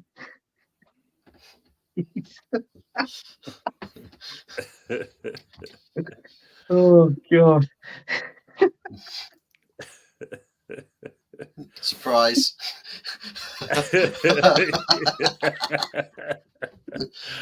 It must have been made. I swear, it must have been made by the same statue person that made Cristiano Ronaldo. Ronaldo. That's brilliant. I mean, look at them teeth. Jesus, that looks nothing like. Yeah, full of need to bring back the Michael Jackson statue. You remember that one? Jesus Christ. Yeah, absolutely, people. As Yeti saying, and that smash them likes to sub to these guys, and also to this guy as well, Longhead Yeti's Cave. Don't forget him as well. Legend in the making. I thought you pointed at Ronaldo. Then I thought, when's he got a check? Yeah, what a legend he is, got to be. Like, he's got more hair than me. That Jackson statue was nuts. I think they're all right there. Looks like garbage on Wish. Well, I can't say it. Do it 10 days ago. Yeah, that's true. And that was Harry Kane. Believe it or not, that statue. That's Harry Kane. Yeah, and because I think they were trying to find a location to put the statue up, but apparently they've now found one, and that will be going up. That's. I can't believe that's it. The actual statue. That's everything. I think if somebody made a statue of me like that, they say, "Where would you want it?" I'll say, "In the fucking lake." Seriously. That I think they've had it in storage now. I think it's about 3 or 4 years. It's just been sitting there doing nothing. I'm not surprised. If that was a statue of me, I wasn't going to see it. Well, you can just imagine it now. You know, it puts up somewhere, and then you see someone putting fucking balls around it and to hide it. Who's that? It's Harry Kane. He's hiding himself. Yeah. Falker got the goal, but it was an all right enough team performance. Still, hey, it's a 1-0 lead. Did you take that, BVB? Good job that Is that a statue of Anthony? Chin, wouldn't it? Guess who this is a statue of? No, he's not. No. Who's that one? Guess who that's meant to be? Hang on. Is that supposed to be Gareth Bell? Yeah. Fuck yeah! Now. Who's doing this? Who's going around and making statues out of this bad? This is a sickness. This is. It's Mr. Magoo, isn't it? He's the one who's making it. Fuck me! Look at the state of that.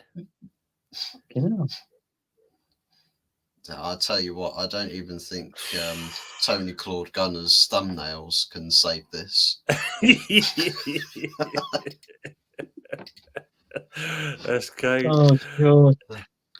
If it was Kane, I would sue. And obviously, going back to that, is it a statue of Anthony in that? No, that one's got fucking eyebrows. That's the difference. Hey, I got fucking eyebrows. You can see them there. Look, there, and there. See? They're shaved lines. Oh. Now that's not eyebrows thing. That's fucking turf. Yeah, they're fucking eyebrows, mate. Look at that. Did you know that those two little turf bits there used to be parts of the Bull and Grounds pitch? He got a Pritt stick and glued 2 bits of Bull and Grounds to his head. That's his memorabilia. He needs to do Cooper a statue, probably make him look better. Yeah, would do. Big up Tottenham Hotspur FC till I die. Hope you keep him well. That's not about yet. Yeah, Fuzzy, get them back up again. So show TFHD the Bale one, and then obviously show him the Kane one as well. So big up them. Hope you keep him well, mate. So that's going to be Gareth Bale. That's supposed to be Gareth Bale, believe it or not, Dermot. If that's you. Or Philip, that's Gareth Bale. Well, Hellboy. It's Hellboy, and that one, believe it or not, is Harry Kane. What the fuck is that? Do you know what I realise he just looks like? He looks like fucking Caleb Cooper from Clarkson's Farm. I don't know about you, but that Harry Kane probably. That Harry Kane probably sounds a bit like this when he talks. That Kane is hilarious. Bortman Timu. Yes, Bortman Timu. That, though, I mean. This Kane was bought off of a Wish Foundation. Wow. Looks like Dolph Lundgren. It does, from Rocky IV. He is like a piece of iron. I think there'll be a good transfers in some after Euros and World Cup tournaments. They're always good deals. Yeah, definitely. Yeah, definitely. It's Dermot. Pleased to see you, Dermot. And the guys, you haven't got a chance. Good guy. Go and see his channel as well. And share and like and subscribe to that guy. It's Dermot. Fuck me. Looked like Dyer was the person drunk when he made it. Yeah, it's true. Yeah. That is. Wow. And yet, yeah, the council's going to put it up. Yeah, but ain't that problem? This is fucking. What's happened with this? It's like somebody's come in, built a fucking extension on his head. I mean, look at it. I know. What the earpiece, isn't it? Bloody hell. It's like you need a ladder to get to comb his hair. It's like somebody grabbed him and gone. Like, stretched it. It was, you never know, Anthony. It was probably hard to get out the box. I reckon no. I think the only place that should go is outside the Tottenham New Ground. If I was Kane, I would have the cancel with defamation. Yeah, it's true. That is true. Well, it must be that. This must be the first. It must be, probably ancient now, but must be the first apprentice that worked at Madame Tussauds. When you look at these ones, Jesus Christ. Or what was that one in Mexico or something? That you see them, they look nothing like the people they're supposed to be. But that person's got a fucking degree. Jesus. How did I get that? Oh. That's brilliant. And then this statue is just Yeah. Fucking hell. What have you done to that picture, Fuzz? That's supposed to be he's got like rouge on, he's got lipstick on, he's on his fucking tough. yeah, I don't know. Oh my god! Wow, that's even worse. Yeah. No statue for Vardy. His missus stood still in court against Colleen Rooney. Yeah. That was the statue. Can you come please take the stand? Okay, so they lifted Rebecca Vardy and then they took the stand up from underneath her. So let's go through our score predictions then as we come up. So we'll do tomorrow night's game first of all. And that's a 7:30 kickoff, and that's going to be Chelsea versus Spurs. Lots of stains on that pick, Fuzz. What have you been up to? I want to know. Yeah. So Chelsea versus Spurs. Oh god. Hang on. I'm just trying to get the got preparation. Get that waistcoat on. Get the waistcoat on. Yeah. Who needs socks when you can have waistcoats? Steve's saying 2-1 to Spurs. 2-1 to Spurs. Yeah, I think Spurs win. What happened in the last game? Was it did Tottenham beat them or did they beat Tottenham? It was like a 4-0? Something like that. No, Yes, Chelsea beat them because they had a man sent off, didn't they? Or 2 men sent off. Tottenham. Oh yeah, it was 4-1.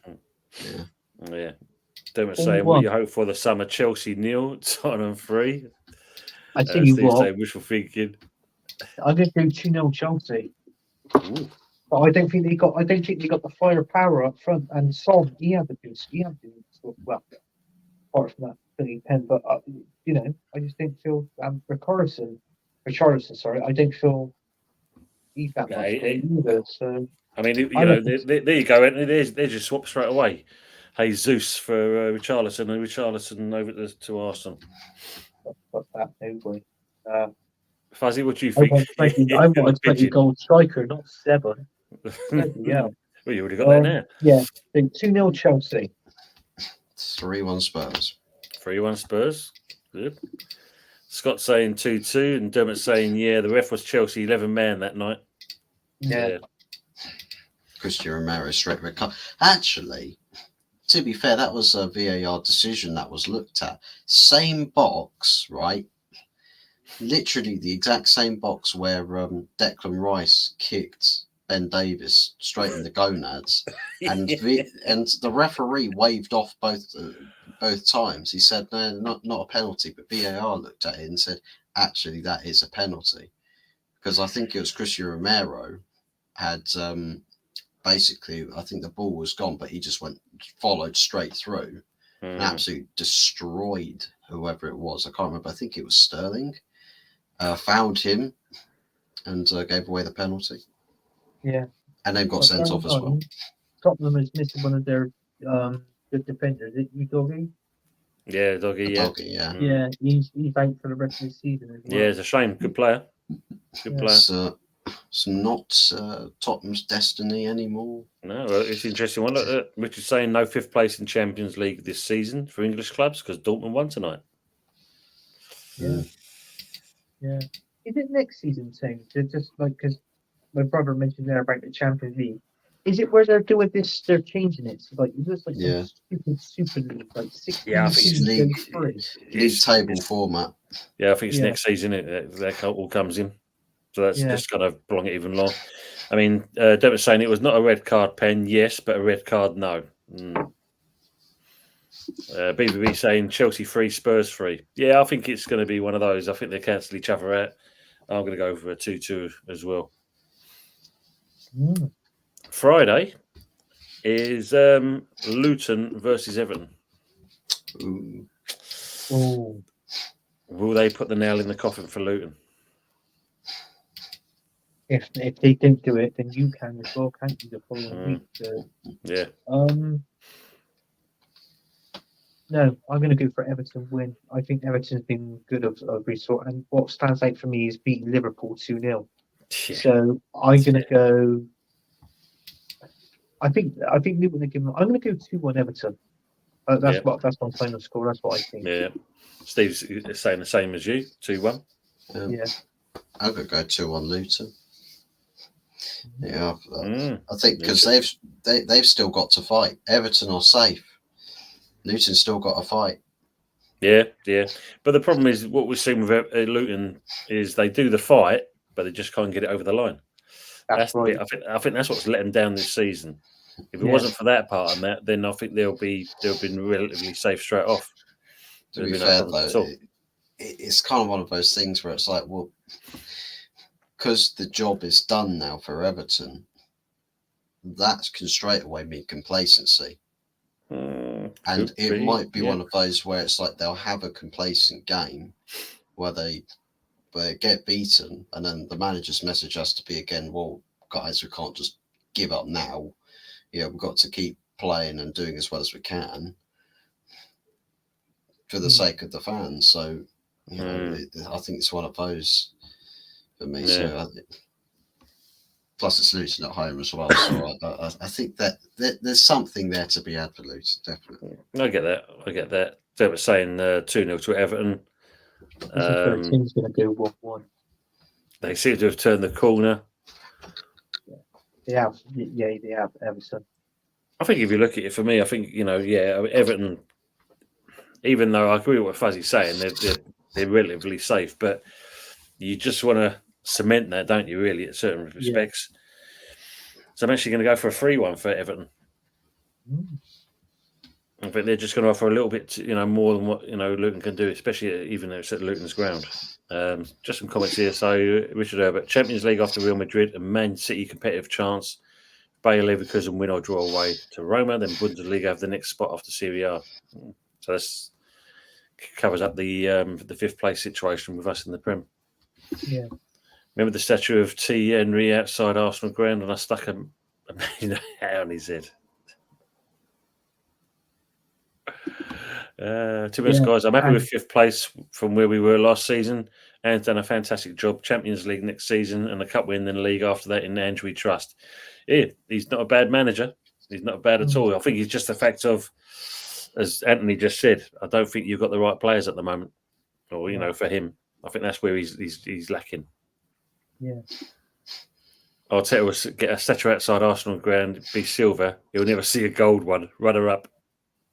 That's what he said. You know when he said about that hat on Thierry Henry? Okay, yeah, which is fine, which is true. Also, somebody took a picture of him. I think it was his missus at the time, and he's there. And do you know what he's doing? Cheeky bastard! He's taking a piss up against the Emirates. Seriously? Really? Yeah.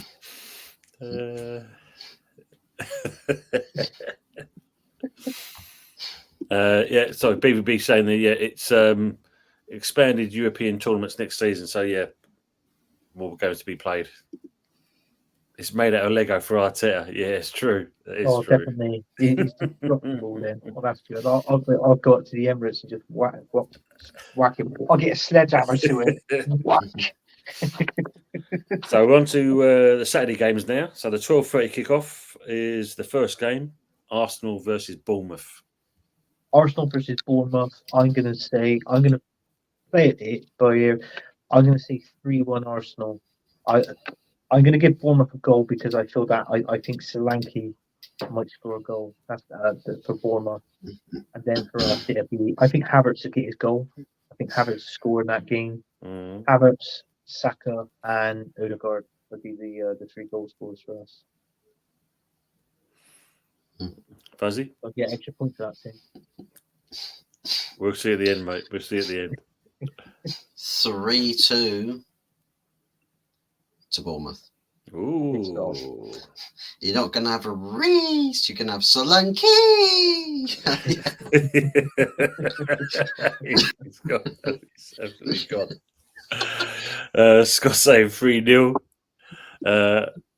He's saying Arsenal. Dermot's saying 1-0 to Bournemouth. Steve's going with 2-2. Ooh, and obviously, yeah.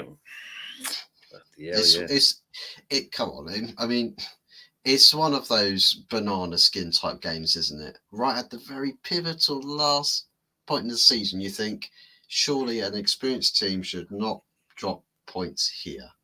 No. Stay the course, do the job, be professional, get the result across the line. And I think it'll be like a Southampton kind of game, like last season, where it's like that you'll let in some easy goals and you're just like, but why? Everything else of the performance will be good. I can predict Arsenal's next 3 games at the scorelines. I'm going to go 3-1 against Bournemouth. I'm going to go 3-1 against Manchester United. We're going to win. And Everton, our last game. And you know what? I can see Arsenal running riot in that game. I'm going to say 5-1 Arsenal. Be interesting. Be interested. So yes, obviously Steve's saying would be a choker if 2-2. That'd be fucking Man City win the league. Yeah. Bastards. If it's Arteta tinkers, could be game over, and that's your problem as well, isn't it? Yeah. Where he's doing these things, but Scott's saying there's no Havertz in midfield. Well, hopefully there's no Havertz in midfield. No, hopefully not. No. Wow. But, I think nerves is going to play a big part in this game because now one slip up, that's it. It's over with.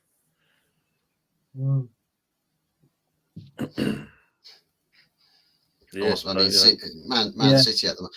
And this is the thing, right? Is even if Arsenal do get all the predicted results that Anthony's gone with, if City don't drop points, still lost the title. Yeah. Exactly. That's the crazy thing is that you're even up at your best. You can score 1,000 goals per game. Doesn't matter. You can have plus 1 million goal difference. It's still 2 points behind. The season is literally pinned on Man City cocking up somewhere at this moment in time. Yeah, that's the thing, isn't it? No, I predicted. To answer his question, I predicted that it would have been a penalty shootout. But I said, I didn't really slate Arsenal in the Champions League because I said where we haven't been in it for a while, quarterfinals was the aim that I reckon Arsenal would have got, and they've got that. And I said anything after that is a bonus. If anybody remembers me saying that, like semi-finals, I said it's a bonus. But I didn't really slate Mikel Arteta because we haven't got the depth in the team. And the right quality players to win that Champions League. So I knew we weren't going to win it. Apparently, you was twerking like Lizzo. Well, I was, but I put my back out yet. I think this game is going to be quite high. I mean, Bournemouth are a bit of a decent run. It is obviously at the Emirates, so you expect to do well there, but. Yeah, I think this, could be basically a draw. Anything else? So yeah, I'm going to go with a 2-2 as well. Right. Good old Desmond. Yeah. Then we've got the next game is Brentford versus Fulham. I'm sorry, local derby. Tonight we got 2 tossers on this day. One in this corner, and one in that.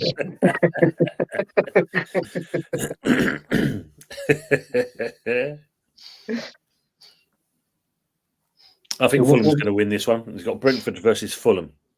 Brentford's form at the moment is just poor. Yeah. Ivan Toney ain't really doing nothing, is he? Let's be honest. Since he's come back, he's obviously he was going to stay at Brentford to the end of the season because he felt like he had to honour that after his ban. And you're going to see him leave.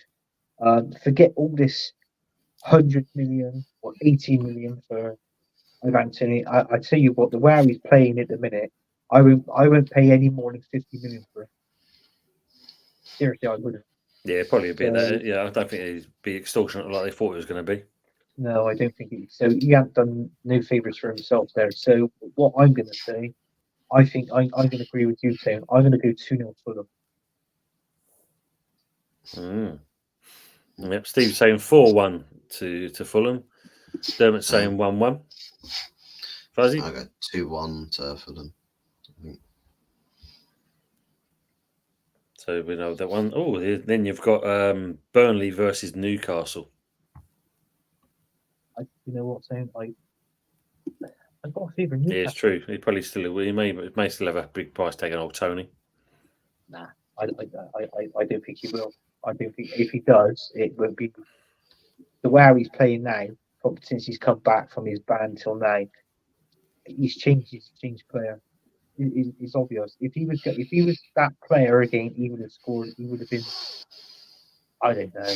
What do you reckon from January till now? I think someone like Ivan Toney would have probably be on around about 8 to 10 goals already. Sorry, but he would be, and he's not. Well, that's saying there. Look, yeah, 4 out of 13 goals for Tony. Yeah, yeah. It's no. I don't think he will. 80 million, too much. 50, yeah. But yeah. What was his game team? So Burnley, Newcastle. Steve's saying 3-1. Dermot's basically saying it's at the same scoreline. He doesn't want Tony at Spurs. So Saka goes for £2 million then. Saka goes for £2 million. You know what? I'm going to be honest with you now. There's 20 teams in the Premier League, not including Arsenal. So obviously that makes 19. I guarantee you, out of those 19 teams, I reckon Saka, will walk into at least 17 of those teams in the Premier League. Not too sure about Man City. I think he's definitely walking a Man United team. Not being funny, a West Ham team. Yeah, I even think obviously Tottenham, Chelsea. I think he walk into those as well. So I think he might walk into the Liverpool team as well. To be honest with you, probably would do. But doesn't Saka at one point being touted by City in that? That's why you give him a new contract. Exactly. Well, so I think he could probably walk into a Man City team. You're correct. Honestly, yeah. He would walk into most of the teams. Literally walk. Yeah. He wouldn't run. He'd walk. Scott's saying 2-0 to Newcastle. Yeah, potential and ability is what determines the price, and he still has both. Tony, I mean, I get this. It's a good point. Very good point. It'd be interesting to see if he's going to where he'll go, because it all depends if Thomas Frank also stays at Brentford as well, because there's obviously the rumour for Brighton as well. Thomas Frank. I think he was rumoured for you as well, wasn't he? I don't think I said I'd like to have him there. I ought mind. Myself. So you're scoring the Burnley Newcastle game, gents. I'm going to say 3-1 Newcastle. I just feel that they're better, even with all the injuries. They still pull games out the bag. Yeah. So 3-1 Newcastle. I'll go something crazy 5-2 Newcastle. Big game. Big game. Just Scott saying, do you think Ross Barkley would walk into a top 6 team again? No. He's a good player. He's one of Luton's best players, but you know what? I feel that I think that if they went down, Ross Barkley, I'd tell you a team that would be good for him. I think that, and I reckon someone like it's Forest. Nottingham Forest. I think he that'd be if Forest stay up. I think if he went to Forest, I think he'd be a good player. I mean, a good working hard player. There is talks of him maybe trying to get called up for England. Oh, bloody hell. But this manager, you never know. Yeah, Yeah, he's saying Saka would throw himself to the floor before he walked anywhere. That's true. Cool instead. Yeah, I get that. Penalty ref. Great. And this has got so much facts behind it when you look at it. Saka is a one-trick pony, I'm afraid, not world class. No, I totally agree with that. I totally agree with that. But I mean, any team in the Premier League will want. Cheers, Steve. Take it easy, mate. Thanks. Whether he's playing 13 football or if he comes off the bench, any team will want him.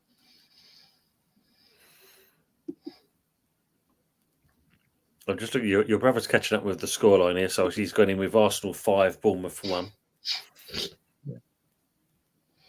Where was it now? Leicester for Barkley. Yeah, that's a good set, Scott.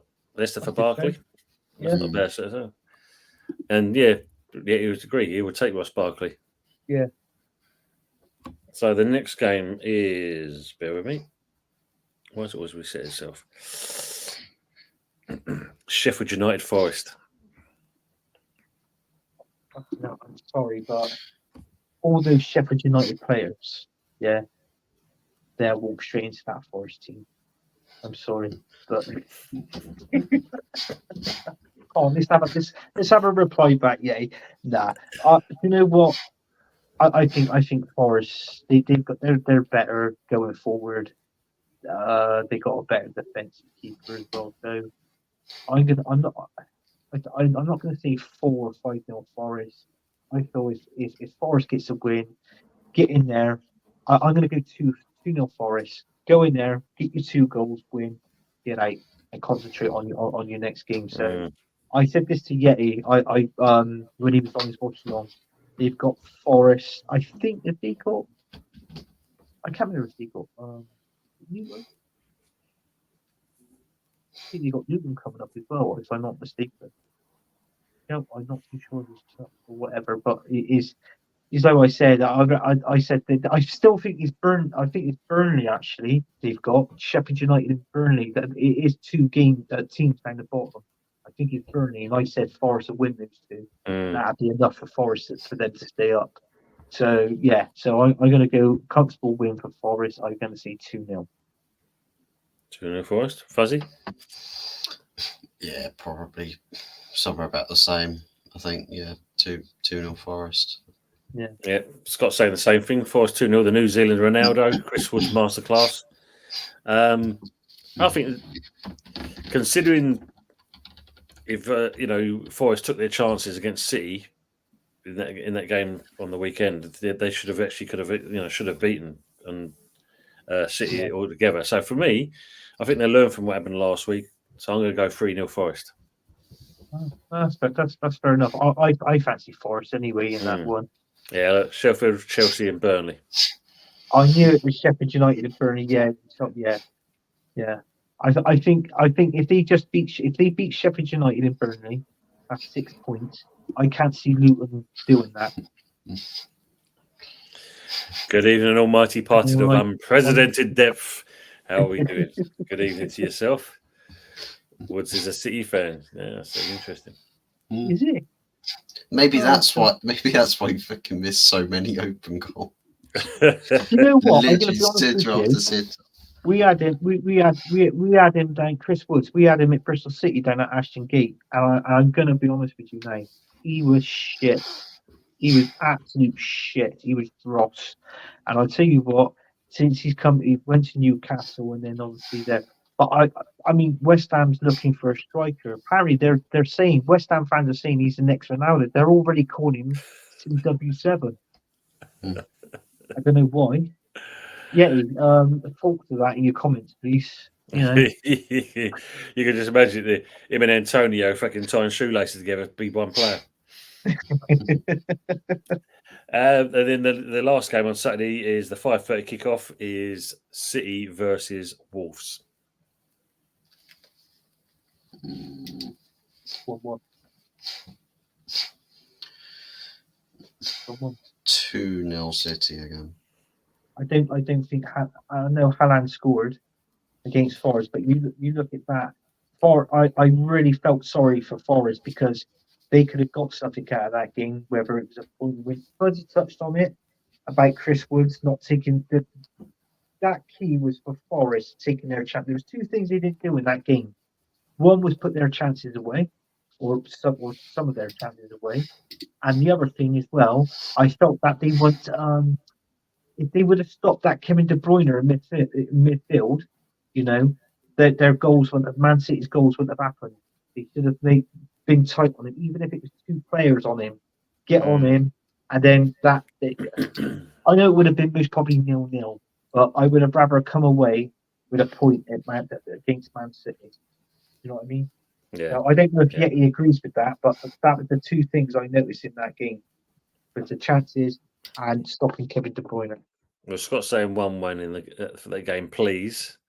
He's added in Anthony, the bollocks you were talking are hanging out your mouth.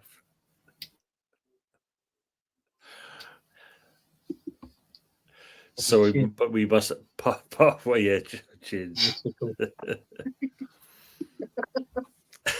Give him a poke and a prod and a tickle. It's like that character out of Star Wars, isn't that? Yeah. The one that just. No, you see the one? I can't remember the name of the film. It was Hugh Jackman. Men in Black. Well, there's one in Men in Black, didn't they? There was one in Men in Black, and also there was Hugh Jackman at it as well. And he went to he said, "Oh, can you have a photo taken with my wife?" He went, "Yeah, sure." And then he was going like that. The balls are swinging. He was smacking on the side of the app like tapping on his face. An almighty parting of unprecedented depth, saying Scott Kirk looks like Anthony's brother. I just feel City's going to have too much. You what? You what? I think City's going to be comfortable on this one. I think Wolves will get a goal because City seems to kind of love giving a goal away. Yeah. But I'm going to go with 3-1 to City. I mean, they've got no Ruben Diaz and still no Phil Foden for this game. Mm.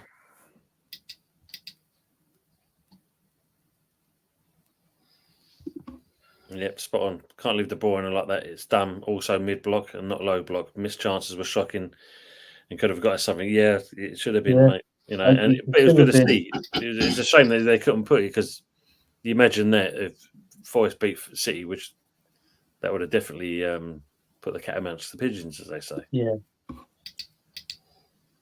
So, what's your predictions on this game? I went with 2-0. 2-0.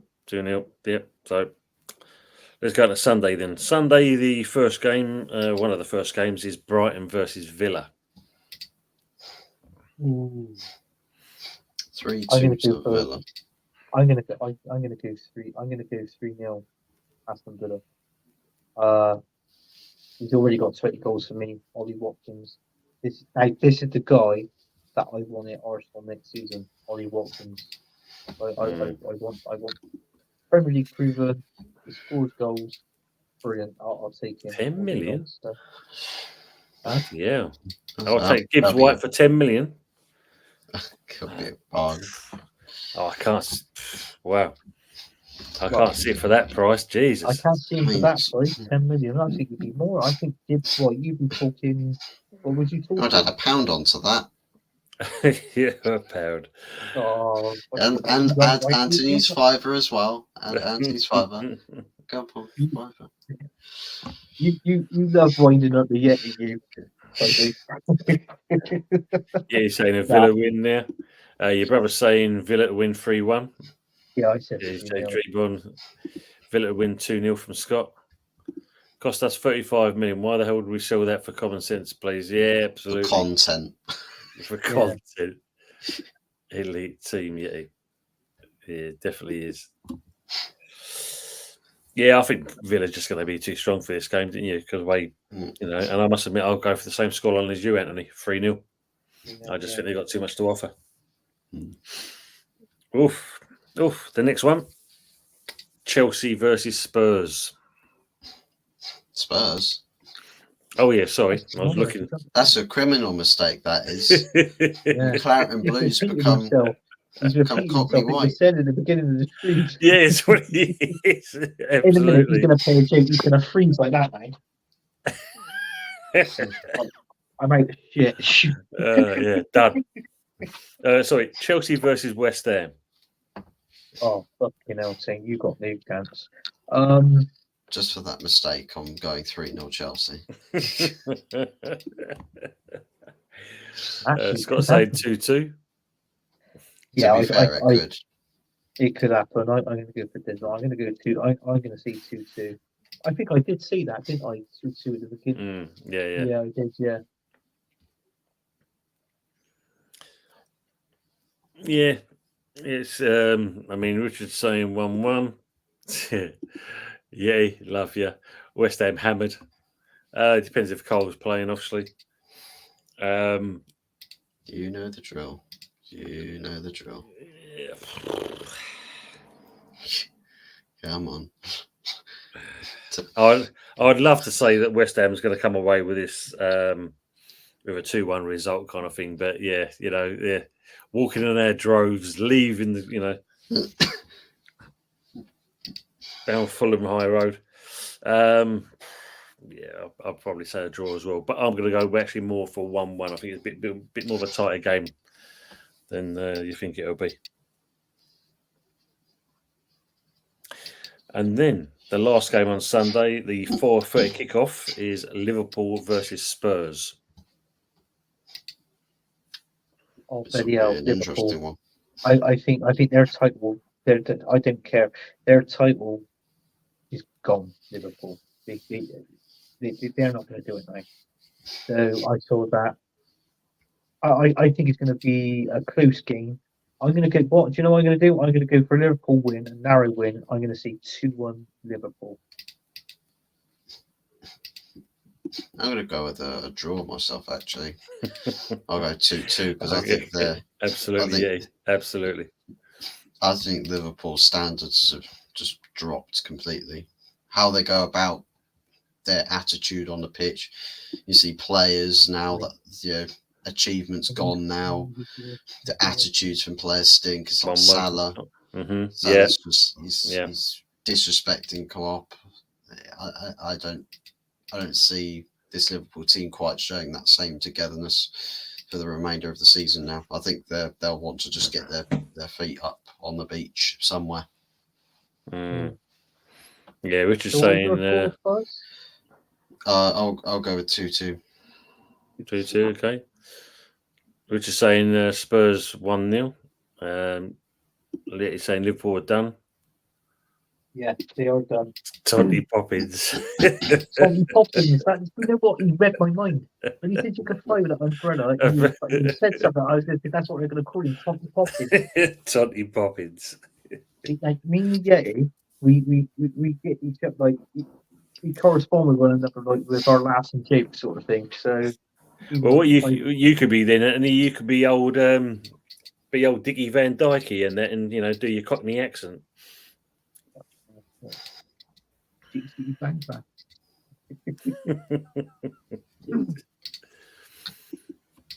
Yeah, it is. It's an odd one, isn't it? Because I think if you look at it, both teams are, But I can see. I just favour Liverpool. So I feel that they've got the better defence, Salah up front, Darwin Núñez. The attacking option and the defence is just slightly better for me than Tottenham. So that's why I Anthony is my bitch. Like shit. Yeah, I think Liverpool probably just need this 2-1. I'll be surprised if they get 3. But as Fuzzy said, there's a bit of a mess there at the moment, isn't it? Basically. Yeah. And then the last game for Monday night is Palace versus Man United. Well, Palace has been doing brilliant in recent form, and that manager, even though he started off quite rough, didn't he? Yeah. But then he got him up to speed, and that they've been pulling brilliant results like the bag.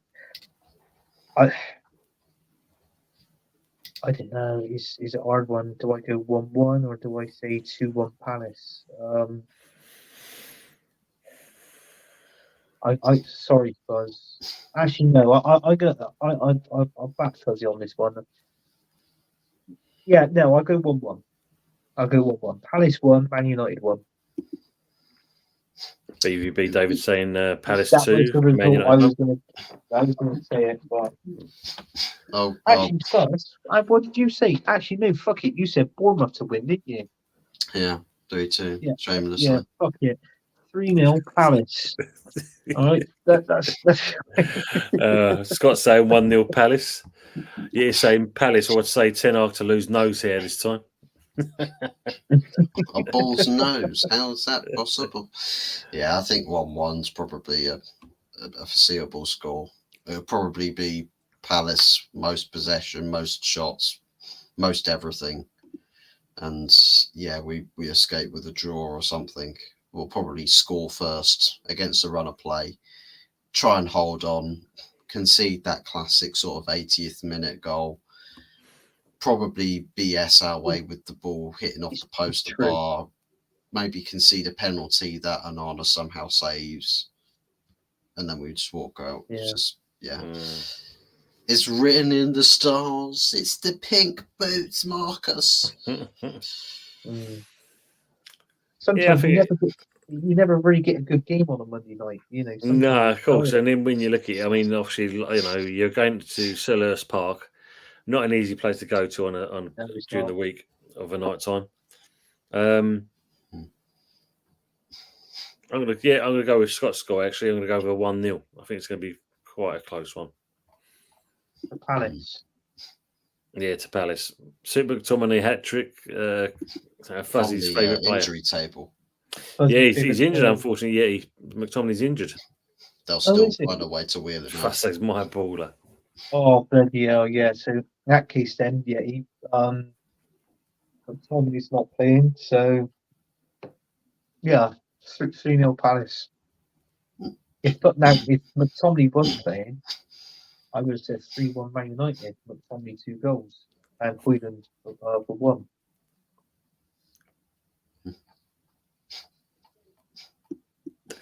He does. McTominay is my dead baller. Dead baller. It's my dead baller. My dead baller. Like how Kai Havertz was to 99% of the Arsenal fan base before he became a striker at the end of the season. Well, so-called striker anyway. So-called striker. Like anyway, guys, before he became a right back. He's saying Palace win and check to buy his missus a McFlurry 45% off. Oh, Jesus. He's a chef, though. Yeah, he's a chef. He's a fully qualified chef.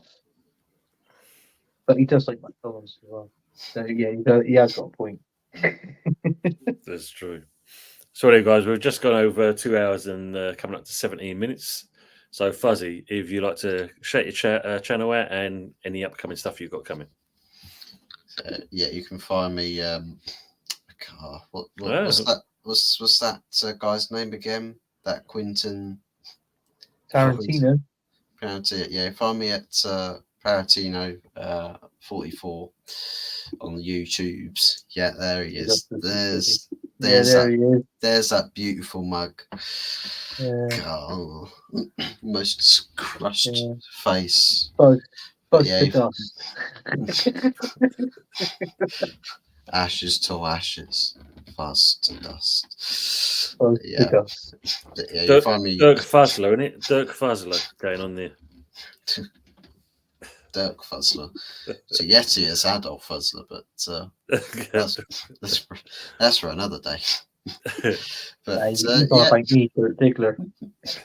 Can we give a shout to Bristol City 8 unbeaten run now? 9 Saturday, hopefully Stoke away. Fair play to them if doing that. That's a good form. Thanks, Scott. Thanks for saying so. Good show, chaps. You've been with us for this duration. Pleasure. So as Yeti said there, you'll find me in in Southgate's DMs. Yeah. But in all seriousness, probably find me tomorrow doing some match preview thing for the Palace game. The misfortune that we'll have there. Maybe depends on what the kickoff time is for 100%. The game on Thursday. Maybe do a watch along if I am available for that. I'd imagine I should be. So if I am, then maybe I'll do a watch along for that game tomorrow night, which is the Chelsea Tottenham game on Thursday? Yeah. So probably maybe do that. As for what happens over the weekend, we'll have to see if people want me on shows. So I'm sure I can try and make time available. Busy with work across the weekend, but then Sunday, probably Sunday night takeaway show on this channel here on Early Doors Football TV, and then match reaction following that on the Monday. So big ups to everybody in the chat. Another smashing smashing episode as we delved and explored the fascination of some top world-class sculpturing in the form of statues. Oh, Fuzz, don't forget, I think, are we going to, me and Tony going to appear on your show on a Thursday or Friday? We can talk about the United game in Arsenal. Yeah, we can do that. Probably Thursday or Friday, sort of 8:30 p.m, something like that. Which I think would be next weekend, isn't it? So yeah. So yeah, we've got. So yeah, everybody in the chat, we will have a fight night style match preview. It's a talking statue. Yeah, probably do an Arsenal match preview with Anthony Herbert and also early doors on my channel, Thursday or Friday. Well, we'll decide on that when we get to it.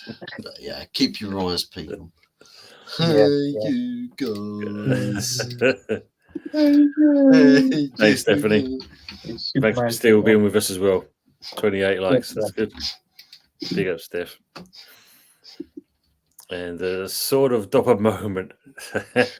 Indeed. Anthony, what about yourself? What you got coming up? Yeah, well, we just done the show, the good, the bad, the ugly. Obviously, tune in for next week's show. Obviously, we're going to appear on Fuzzy's show as well. Obviously, through next week. Then we got the Sunday night takeaway. You can see me on. I'm going to give the channel shout out. Arsenal History More. I do appear on there. I mean to appear on It Is if you'd have me, but Ian would probably say, "Nah, you're not coming on my show. You're a prick," which is fair enough. And yeah, just thanks for everybody tuning in. We do this for you guys, not just for our benefits as well. And make sure you subscribe to Early Doors Football TV, and also make sure you subscribe to Fuzzy Tittatino, or what's his name? Sorry, Tittatino.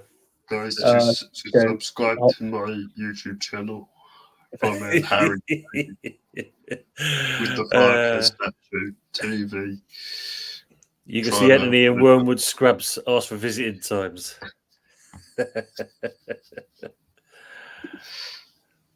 Just one more thing. Yeah, his favourite catchphrase. Yeah. So no, guys. Obviously, for myself, tomorrow night I've got Spotlight, my second one coming out of that. That's going to be with guest Anfield Uncle Rod's. Going to talk about his stuff and how he got into the game, etc.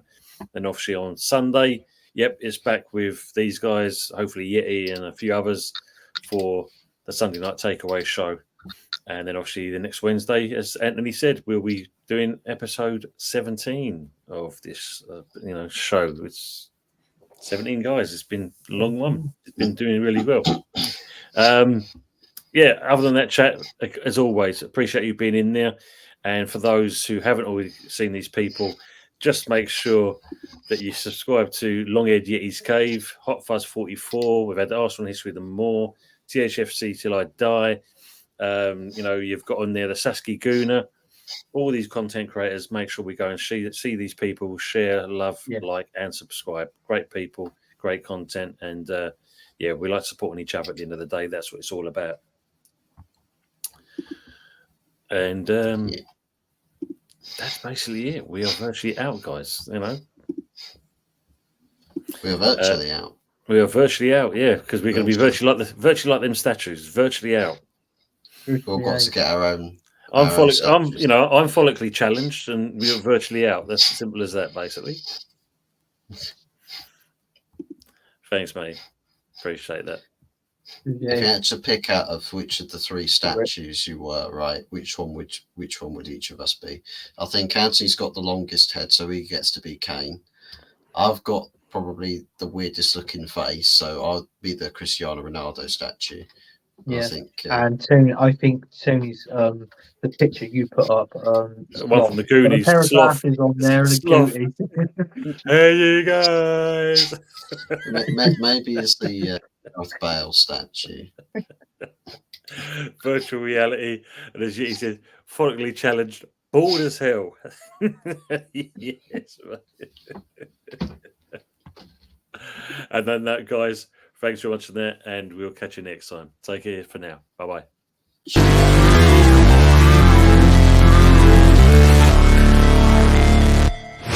Never break, always fight, never quit, do it right, play the game, win it life, have no shame, there's no time, feel the pain, live the grind, I could change, in my mind,